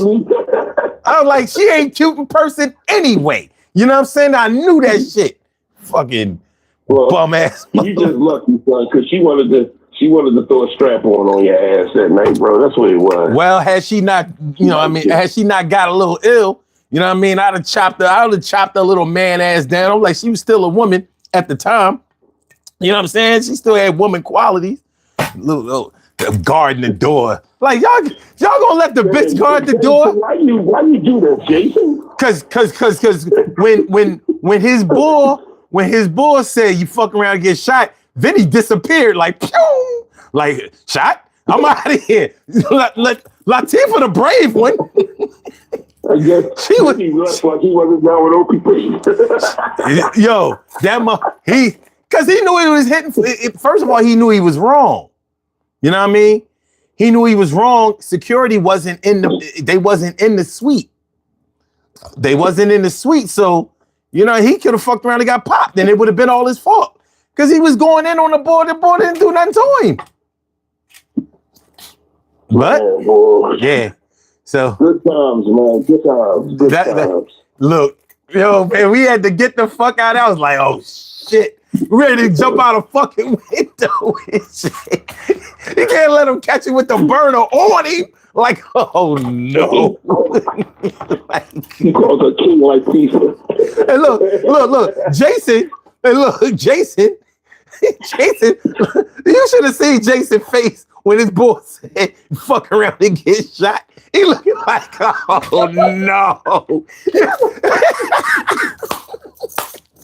I'm talking about who started fuck around and get shot. Yo, guys. He was talking about after Vinny was disrespecting Jason Bourne that was was part of the fraternity. Jason screams out, yeah, all you no, Jason didn't. Jason didn't say it. Yeah, his boy said it. Jason is the one holding the heat, and he like. Oh. That's what I'm saying. Jason's like, what? Wait a minute. Look. He's been drinking. He doesn't know what he's talking about. We'd have been so cased the fuck up. I had to go back to school on my look. That's all I was thinking. Like, I gotta be back to school on Monday.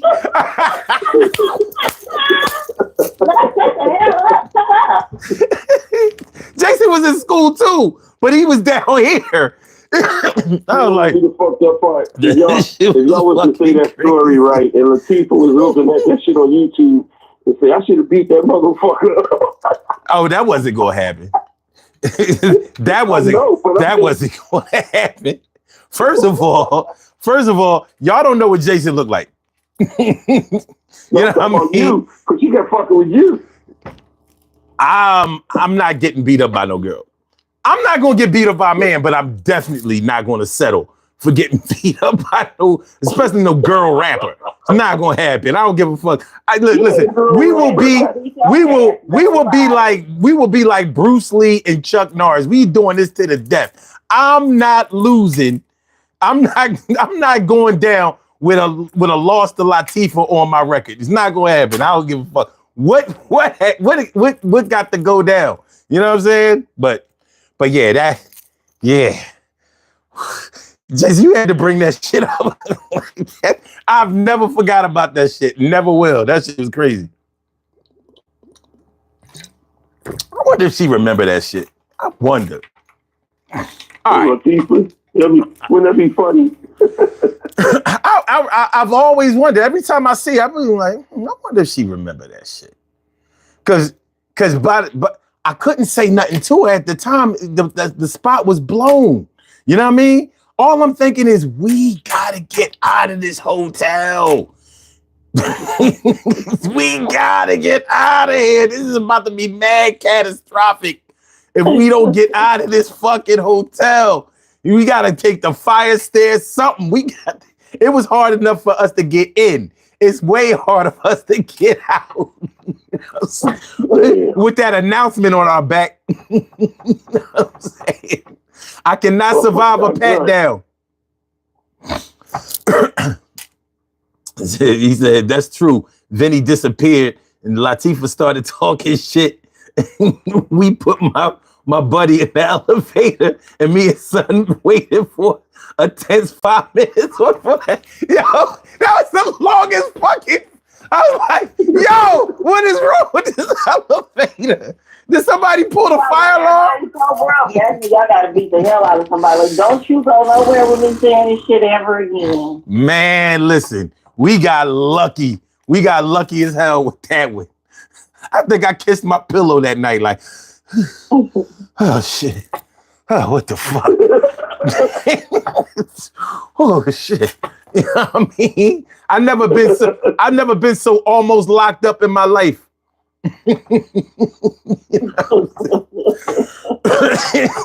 That was an almost locked up moment. No, I didn't get questioned. No, I didn't have cuffs put on me. No, I didn't get pat down.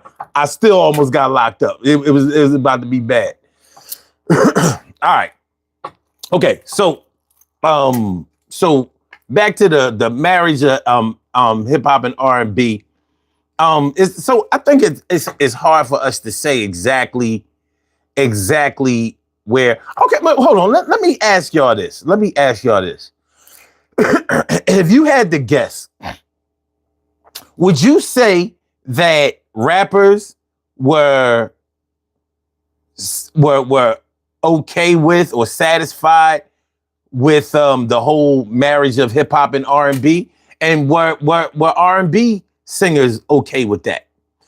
If you had to guess for the entirety of the industry, would you say that more rappers or more R&B artists were okay with the merger? Because we know that some R&B artists spoke out against it. You know, like Keith Sweat. He was like, no, I don't do rap. You know what I mean? You know, later on he succumbed to it, but he openly came out and said, no, this ain't that. You know what I mean? He didn't want to be associated with that. They were against it because a lot of those artists have a bit of arrogance about them. So of course, like Keith Sweat, some of them think, well, what we do is better than that. What we do is classy. Some R&B artists were, what we do is classy, and what they do is ghetto and hood. You know what I'm saying? So I don't believe it. And then for some of the rap artists, they were definitely like, oh, them niggas are South. We don't know South ass niggas with us. So I believe more of them were on the, we don't want to do this side. Now, it doesn't mean there aren't a handful who were like, oh, yeah, I'm here for this. Let's try it. Let's see how it works. But I think the majority were like, nah, I don't want to do it, until they saw what it did. You know, my opinion is that I think that when around that time when they were trying to do that, I think rappers was like, we have to do everything possible to bring this to mainstream. So that means that we have to rap on R&B songs to bring it more to mainstream. Then we're gonna have to do it. You know what I'm saying? I think that sometimes you have to do something to bring more of a focus to what you want to bring forth. And I think I'm not going to say every artist thought that way, but I say about a good 75 to 80% of rappers felt that way. Okay. Because I think that they knew they were adding more to the genre and putting it in a different space. I think that this is where I think that the label may have kicked in, and I think that the influence may have been. See, one thing we have to remember is that R&B artists have always had more clout with record labels than rap artists had. Rap artists used to get really, really shitted on contractually, and it was almost like they was in 360 deals before 360 deals were invented, because rappers used to get really low points on their publishing and whatever. And you got to think about it. Rappers should have been making way more money than R&B singers should have been making. They wrote their own shit. They didn't require a band All they needed was they produced their own records. You know what I mean? For the most part, if they had a DJ, normally the DJ didn't just scratch. He made beats and shit like that. So they produced their own shit. They should have been getting all of the money, but they contracts were so bad that I'm thinking that record labels was probably like this would be lucrative for you and us for you to get on this for you to get on this song with this artist. So I don't think it was hard for Rakim to make the decision to get on that Jody Watley song, or Heavy D. You know what I mean? Wait. But Rakim was on a Jody Watley song too. Didn't she do a song with both of them? Yeah, right. She did a song with both of them, right? That was the song with Friends. Okay. The song is the song that Rakim was on. Okay, and Heavy D did a song with Janet Jackson, right. Not Jody Watley. So he Heavy D is the only rap artist that done songs with Janet Jackson and Michael Jackson. Okay. All right.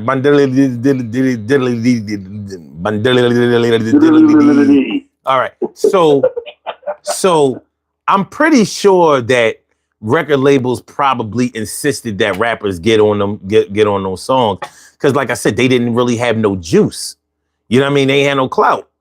A lot of them. Some of them did, like a Hammer, you know. So even with the units that LL sold, he didn't really have, you know, his original deal was made when he was just a kid, and he wrote out that deal. And I don't think it ever really got restructured. So he missed out on a lot of money. No, I think he did restructure it because he wanted to ride out the 10 album deal. And he did. But okay. But yeah, not having Russell Simmons wasn't really, he signed R&B groups, but that was never his focus. And he was really interested in keeping hip hop and R&B a little bit separate until the money came. You know, he realized like, oh, like, I don't know if y'all know, but Russell didn't want, he didn't want LL to create nor release I Need Love. Oh. Yeah, he did. No, he didn't. He didn't want that. He didn't want that. He thought that it would mess up the culture. No. He said he thought it was corny. He was like, you know, this new edition shit. Don't nobody want to hear that shit. He was wrong. Very wrong. You know what I mean? Well, see, son, that's damn. I forgot. It'll come back to me. Just go ahead and keep talking. Okay. So I think that the labels had a lot to do with bringing the marriage to the forefront. If they didn't actually make it what it was, but you know how much clout and how much power that the labels exerted over artists, whether in all genres, but particularly in hip hop and R&B. They were lowballing rappers, but they were giving R&B groups, you know, they were investing in R&B groups. A lot of times they didn't invest in hip hop groups. So it was basically like, not only are we not going to really push your shit, but if it sells, hey, that's good for everybody. You know what I mean? Like, but I think they probably had A&Rs and execs who really thought that, you know, putting the hip hop and R&B together was probably a lucrative idea. But here's what I really want to know. And I want to hear what y'all think about this.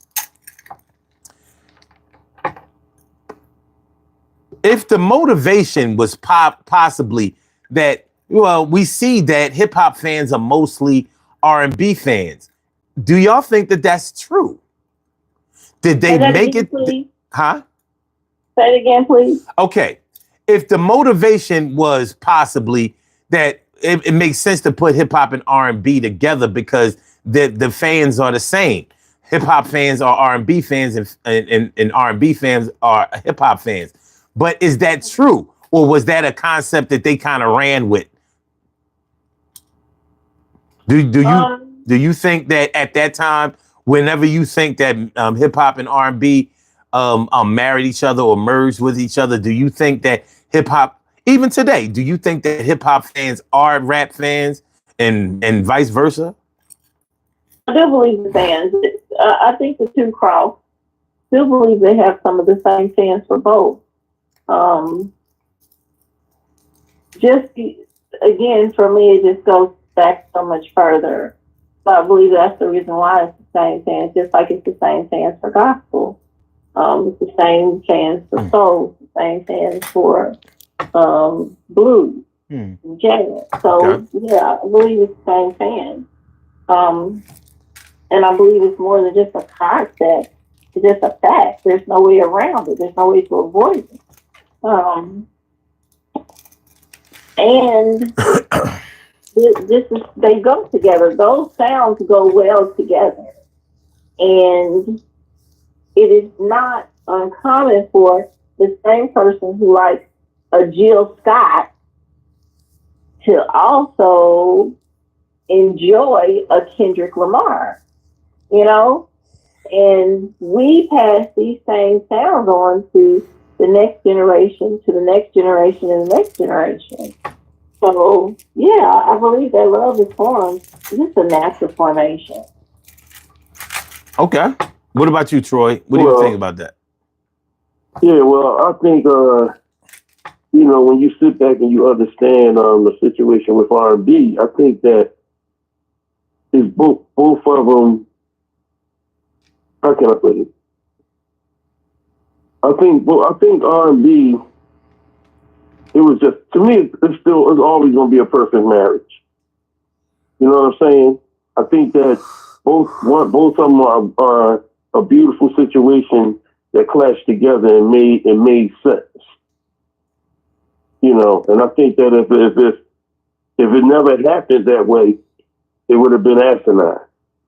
Okay. I think that at the end of the day, it wasn't a perfect storm because it gradually grew to be a perfect storm. You know what I'm saying? So, I mean, at the end of the day, with certain situations, as they kept moving on, right now, that shit is a fucking avalanche of great music from R&B and rap together. It gets to the point where you don't even need the rapper. You just put the rap beat with the R&B artist now. You know what I'm saying? Just think about it. Both genres are... Go ahead. And another thing, what I was getting ready to say to you, what I forgot about was, it's just like when Russell put Run DMC with Aerosmith. They didn't want to do that shit. They hated that shit. But it became perfect because it brought them to the masses. And it also brought Aerosmith to a different culture, which was our culture. Because a lot of our culture didn't know nothing about Aerosmith. Mm-hmm. You know what I'm saying? So that's the same thing that's what R&B did to rap music. It opened up the horizons to an older generation that might not thought that it was going to become as big as it was. I mean, big as it is. You know, so. But both genres just are expressions of lived experiences. Like when you think about it, R&B came from gospel, soul, and jazz, and hip hop came from parties, breakbeats, and storytelling. But R&B is storytelling too. It's like they were friends who grew up in the same neighborhood, and literally and sonically and socially they were the same, and then they just kind of balanced each other out. Like R&B gave melody to hip hop, and hip hop gave a little bit of edge to R&B's emotion. So there's just no way for them not to go together. Like they both are derived from the same thing, and they just grew together. You know what takes me out, Kim? You know what one of my favorite rap songs is? Well, a couple years ago was one of my favorite rap songs. Listen. Marvin Sapp's Never Could Have Made It. No, you're not saying that's a rap song. You so silly. Are you talking about the one Listen to the song. Hey, son, when you listen to Marvin Sapp's song, there are bars in the song. There's bars in his song. He's rhyming in that song. Even though it's a gospel song, he's rhyming in it. I was gonna say, BB Winans and Anita Baker.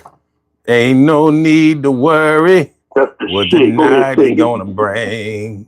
That's that shit. It'll be all over. It'll be all over in the morning. In the morning. Come on, Chums, jump in, Chums. Ain't no need to worry what the night is gonna bring. Damn, that's my shit. Yeah, when they start ad-libbing at the end, God put there. It don't matter how dark the night. If you trust in God, it'll be all right. That was bars. That was bars. It was killing. It was killing.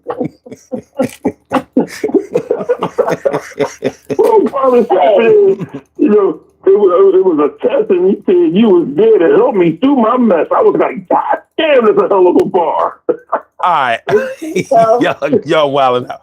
All right, let me ask y'all this. Before we get ready to break. Let me ask y'all this. Then we're gonna turn this thing up and then we're gonna get this thing up out of here. What artists can you think of, do you think married hip hop and R&B the best? And you can choose a R&B artist, you can choose a rapper. I say Mary J. Just Mary J by herself, she sounds like both genres. So you ain't even going to think about it, huh? You ain't even got to think about it. You just came like I wasn't even finished the question. You've been here with the fucking you already had a round in the chamber, the gun cocked and everything. Ain't no safety, nothing. All right, cool. Because listen, what's the 411 when you think of, you hear both? There's no way you don't hear both. And Mary herself, she is, as much as I hate that damn song, it's okay now, but not family at first, Let's Get It Crunk, that song. Mm-hmm. That is a mix of Let's two. Get It Crunk, Family Affair. That's Family Affair. She tells a story when she sings. She does a call out and an answer. The dancery, baby. It's the dancery. Well, if I'm going to give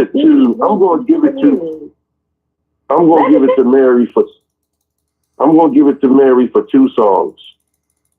Method Man song, You All I Need. Mm. But she don't need nobody else with her. By herself, right, Mary. No. I was actually talking about like doing a collab, doing like a collaboration. Oh well, she still a collaboration. Collaboration.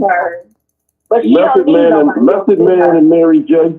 Method Man and Mary J. and Jay-Z and Mary J. Can't knock the hustle. Now what I'm talking about, hold on, before y'all let me scale it back a little bit, and y'all in the chat, y'all can give y'all answers too. Shit, Jason Sloan said ODB. I ain't even mad. I ain't even mad at that shit. Mariah on fire. Oh shit. But what I'm talking about. Correct. But hold on, y'all. What I'm talking. Hold up, son. He did the shit with Blackstreet. If you need a fix. Okay. So, but what I'm talking about.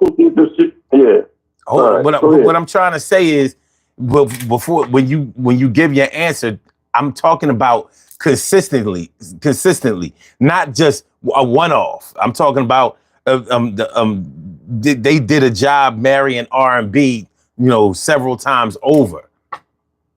So I'm sticking with Mary J. Yeah, Mary J is a good choice.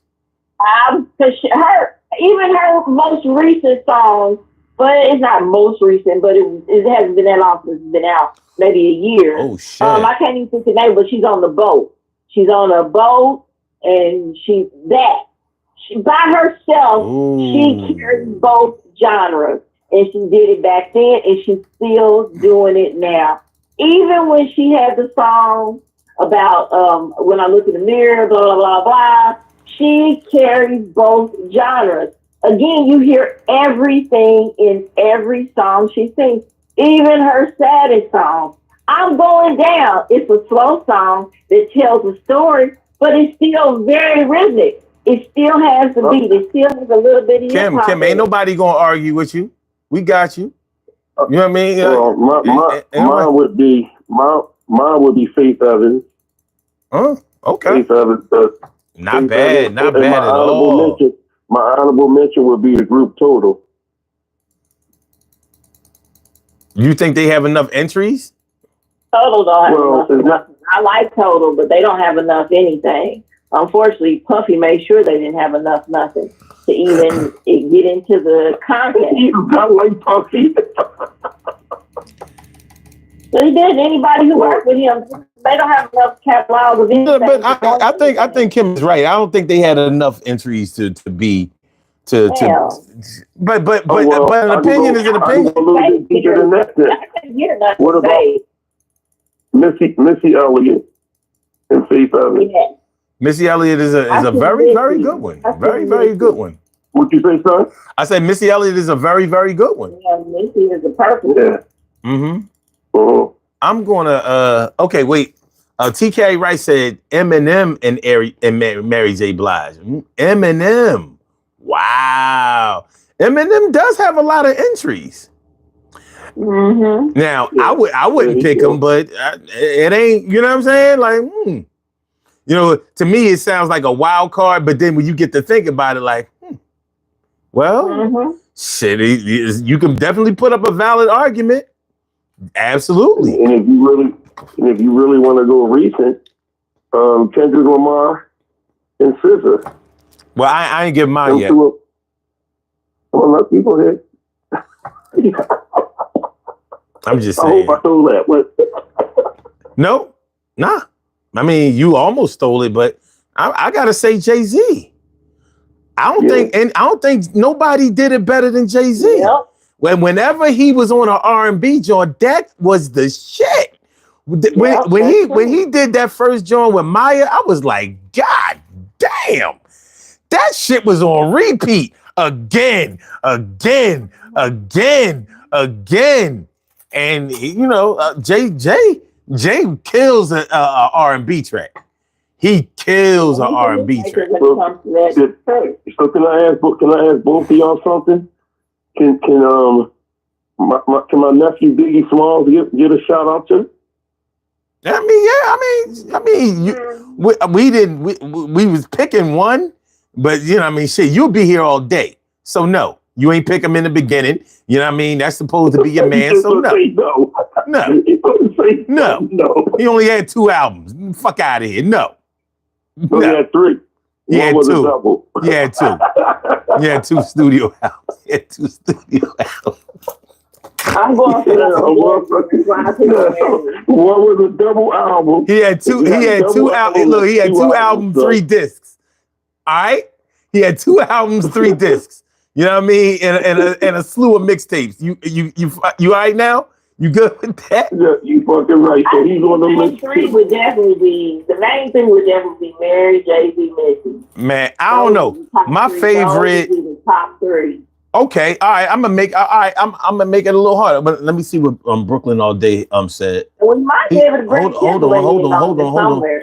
He's Brooklyn said she's absolutely right about Mary J because she's literally got songs with Grand Poobah, Jadakiss, Lloyd Banks, Method Man, and the list goes on. Yeah, I'm not going to argue with that. Jay Sloan says I agree. Jay-Z on the male side, he probably takes the crown. But you know, okay. So let me ask y'all this because this is a little separate, and I only want one goddamn answer. One, Troy. All right. So, what would your favorite R&B rap song be? One song. Yeah, I know it's hard. I don't give a fuck. One song. Go ahead. Ladies first. So I got to think about that because I like a lot of them. I like a lot of them. No, you ain't gonna have me going first this time. And clean your brain off and get an answer. I'll go first. I'll go first. Okay. My favorite song, and I probably will regret saying this later on because I might be like, oh, damn, hold on. But I'm going to say Mary J. Blige and Smith & Wesson. For the spring memories, I know you can hear me now. For the record, I love you. Smith & Wesson killed that shit so fucking hard. The way they came in with the shit, with the make the music with your mouth biz beat. That shit, that is my shit. Yeah. That I was just repeating that shit like I think I got 25 spins in 2 weeks ago. So I'm going to go with that as my favorite for now, for tonight. Okay. So with that, so I had to think about what do I play on repeat the most even right now. And it would have to be Let It Go. That's with Missy, Lil Kim, and Keisha Cole. Oh, shit. That would have to be mine. Okay. All right. I ain't mad at that. I play that now. So hold on. So Missy get to be the rapper? Missy is the rapper in that on that song? Lil Kim is the rapper. Oh, Lil Kim. Okay, all right. Missy do all the extra stuff, and then your R&B is Keisha Cole, and they go hard. I love New Keisha. That's my shit right there. New Missy. New Keisha. Right. Yeah. Mine would be, and I really don't want to use this guy, but the song that this boy did, the two songs that he did with this one boy was perfect. Biggie and R. Kelly. Okay, all right. Fucking You Tonight, and the other one was Biggie and R. Kelly. No, ain't no other one, Troy. No, sorry. Sorry, cut his mic off. Cut his mic off. Nope, you get one. Okay. There is one. I know you was about to go. You know what you was about to do. Everybody see you. Everybody see you. You know what I mean? Trying to. No, I said one song. It don't matter what other song he did. The one song. No, you already named it. You already named it. You know, you already said I'm fucking you tonight. That's it. That's it. That's it. That's it. That's it. You came already. You came already. You got a refractory period now. All right, now. Keep coming up with Mary J. Come up with somebody else too, Kels. Don't keep talking about Mary J. Did you hear what I said? Yep. I said, but you know who she can, and Missy Elliott, Let It Go. She can come up with another. Okay. She can come up with another one next week. All right. Jason Sloan says my number one is All I Need by Mary J. and Meth. Yep. Good one. Very good. Damn you, Jason. Another Mary J. person. Hold on. Brooklyn all day said Biggie and 112. That's it. Oh, yeah. There you go, Brooklyn. That's my shit, Brooklyn. So why you ain't picking that? Because I like that motherfucking fucking you tonight. All right, cool. All right, Jason. You right about Smith & Wesson. They did the damn thing on that song. They killed it. Okay, Yoga with Sicily said Brandy's I Want to Be Down with Latifah, Light, and Yo-Yo. Ah, shit. Yo-Yo. Light, Queen Latifah. Man, yes. I still play that shit now. Yes. No, they should have been charged with corrupting a minor.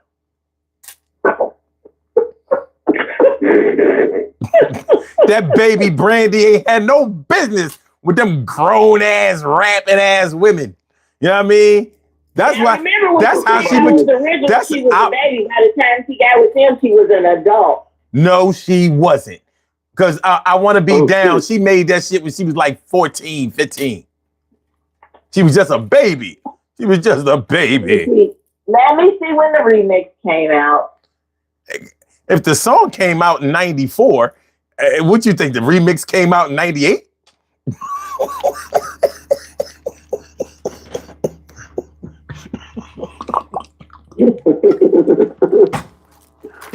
We gonna do a late remix and shit. Throwback remix. Kim, you take it all day. I Want to Be Down came out like 1993, 1994. And it was either 93 or 94. All right. This is what we're gonna do. All right. So hold on, somebody in the chat said total remake, no one else but you. Foxy Brown and Lil Kim. So here you go. So 3,000 what you try. It's talking about somebody said, I'm gonna delete this comment. I'm deleting this comment. Let me get this shit out of here. Fuck out of here. I think you need to just turn him off in the chat and everything. Troy be on some bullshit. He said somebody said yo, you know how, hold on. You know what Troy remind me of? You ever have a dog? You know how, like, when a dog really wants something, whether it's food or affection, and you got the dog trained, but the dog know you like the dog. So you would tell him, stay over there, don't come over in this side of the room, and the dog be like, all right. And he start inching over and shit like you don't fucking see him. You know? That's Troy. That's Troy. That's fucking Troy. Right? He did 3, so like 3. Like yo, King. Stay the fuck over there. Do not come over here. That a weak ass Troy like. kid. You sound like the girl. You sound like me alone when she was protecting Trey and fucking thing. That weak ass shit. Oh my God. Yo, hold on. Speaking of Boys in the Hood, I saw a meme on the internet, and they said that when Trey came to the cookout, and they said he had on the original Gordon Gartrell. They say he had on the they say he had on the original Gordon Gartrell shirt. And boy, he was punching the air. He was punching the air, son. He was punching the air with one arm. Listen, I can't punch with one arm. Do it. What you say he had on the original Gordon Gartrell shirt? He said he had on the original Gordon Gartrell.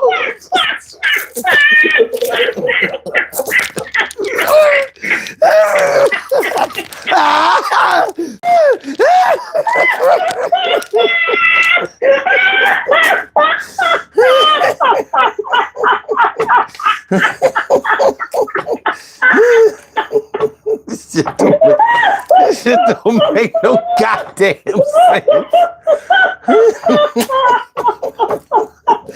That shit is a fool, as they sound down south.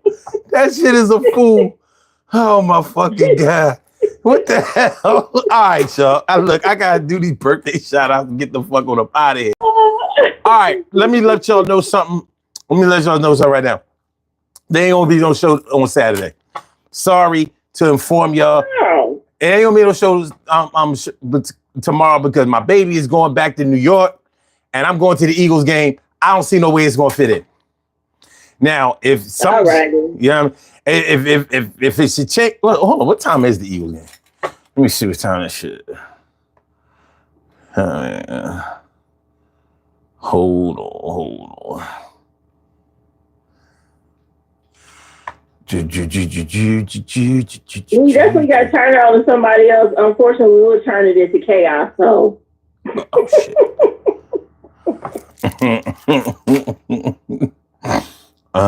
There'll be straight pandemonium. Oh shit. The game is at 1 o'clock in the afternoon? Huh? It's a 1 o'clock game tomorrow. How the fuck I'm gonna go? 1 o'clock game tomorrow? It's a 1 o'clock game. 1 o'clock game tomorrow? No. How am I gonna go? You can't go. I'm going. I'm fucking going. They going. Not I'm going. We gonna work some shit. I didn't know that shit was at no 1 o'clock. So can I ask you, if you go to the game tomorrow, are you gonna be listening to No One Else But You by Foxy Brown? So all right. So listen, Kim, I want to thank you for calling in. You too, Troy. Appreciate you. I appreciate y'all so much. Yeah, man, y'all made my night. I had so much fun. I learned so much. I had good laughs, good love. Everything was just perfect for the night. I appreciate y'all so much. Listen, I see y'all Sunday. You know what? Since this shit is at 1 o'clock, though, tell you what, I might do it in the afternoon. Fuck it. You know what I mean? Well, like, who gonna check me, boo? Who gonna check me? You like, listen, you like Uber. You like Uber. You your own boss. Who gonna check me? Damn. No Thanks, everybody. All right, y'all have a good night. I holla back. Stay safe, stay hydrated, stay cool. All right. We have 1 o'clock. What the fuck? Yo, we have some birthday shout outs to do. Some people were born on this glorious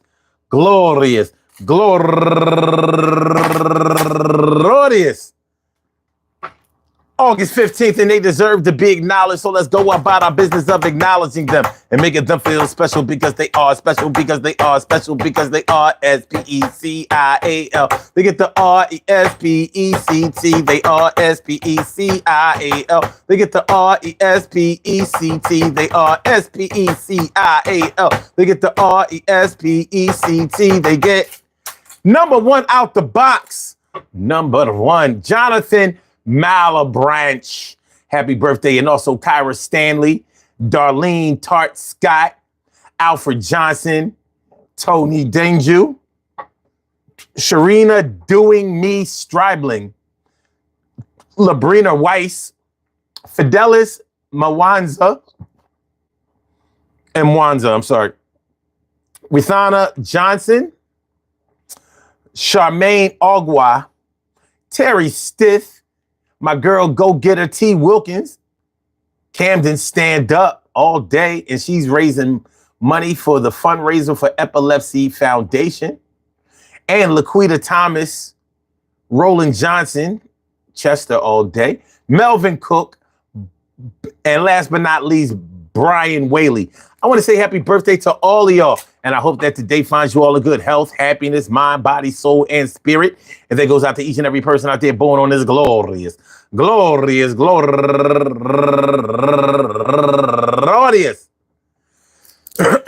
15th, anywhere out there in the world, worldwide, internationally, and universally. All of y'all go ahead and turn up. But don't turn up too loud. Just turn up loud enough so everybody can hear you. Rock out, rock on and do the damn, to rock out, rock on and do the damn, rock out, rock on and do the damn thing. You do your thing, y'all. Represent the queens and kings. You do your thing, y'all. Represent the queens and kings. Good things happen to those who wait. Great things happen to those who grind. And anything can happen to those who go for theirs. So go hard, go for yours, and remember, we was talking about the marriage of rap and R&B, but I think that we can see that they was meant to be together, and they always together all the time. So I say a rhyme. Sometimes I might bust a little note, but that's nothing compared to all the rhymes that I wrote over time. But I still had to sing because I listen to R&B when I'm trying to do my thing. And thing is something you do too. So let's get into this shit with you. So we talked about a lot of things tonight, how the origin of this shit made the thing right. I'm in appreciation of both genres, and I go on with the things that I'm talking about with y'all, and everything is going to be all right. Yeah, for all y'all. I stand tall, 10 toes down, and I'll be listening to my shit in the sense around. Sense around, that's something that we used to say. It's just surround sound, but another way just to say that word. And I never really understood what the fuck is sense around for real, but it's all good. I know that that's really a word because they used to say it all the time. Yo, y'all audio nerds, maybe y'all can put me on with the truth so I can finally learn that shit like it's a spoof. No, Mr. Re, yo, Mr. He and them, and yo, that she, yo, I say STEM. It's something that I used to be when I used to smoke. Yeah, they would pass the shit around, cypher, give me a toke. Yo, I can get real nice and take advice and give a little bit, but I still know this shit in my school classes and all my books. So I used to write my rhymes and even write the hooks. And it's getting real. Yo, I take a pill, not the red one or the blue one, but still, I feel the same way I used to feel before, but I'm still older, but sure of myself and my wealth and my health. It be breaking down a little bit. You know, my shit hurts. Shit. Fucked up my rotator cuff. Yo, doing some push-ups now, not enough. And I won't be pushing up no shit from the bench. I feel like I should tighten my shit with a wrench. But you gotta watch yourself when you exercise. Yo, you ain't young as you used to be, still cutting pies. And I ain't telling lies. Yeah, I feel the pain. I'm mad at the motherfucker because I used to have the chain. Man, you used to whip like a boy. Yo, I was like on some slave shit, build then destroy. And he was a toy boy. You know what I'm talking about? That's that 1982 shit, and it's still the shot. I'm going to get back with y'all probably on Sunday. I don't know, maybe tomorrow afternoon. I'll let you know soon. Matter of fact, let's say tomorrow afternoon. Man, closer to the evening, 6 and I'm seething. Yeah, that shit I believe in. And I'm going to see y'all tomorrow, for real. Believe when I tell you the truth, I be honest. I'm doing the shit, and I say upon us, the sun sets in the west and rises in the east. But I'm out of this motherfucker, and I'm eating like a beast. But I ain't no predator. I need an editor so I can chop my shit up right and make it tight. And you ain't going to see that little thing up in the corner that used to let you know the scene changed. I'm really going to be an expert at this thing one day. I'm going to holler back to y'all probably on tomorrow. Hey, and tomorrow's now, so I'm going to talk about y'all in a minute. It's going to be that. All right, y'all, peace. Peace to all my day ones, my everydays, and my brand news. I love y'all to death, resuscitate y'all, love y'all right back to life. Check me out, man. I'll send out a reminder or whatever. We might do this shit. This shit started at 1. Maybe we get it popping like around 5 o'clock. Maybe like 5 o'clock. Let's see. I don't really like going a day without having a show. I don't really like to do that. So we probably will. More than likely. But it's going to be a late afternoon. Definitely. No options for that. So I'm get with y'all. Hit the like button, share the show, subscribe to the channel. If you haven't subscribed to the channel yet, I hope y'all enjoyed listening to the show as much as I enjoyed broadcasting, and I get back. Peace.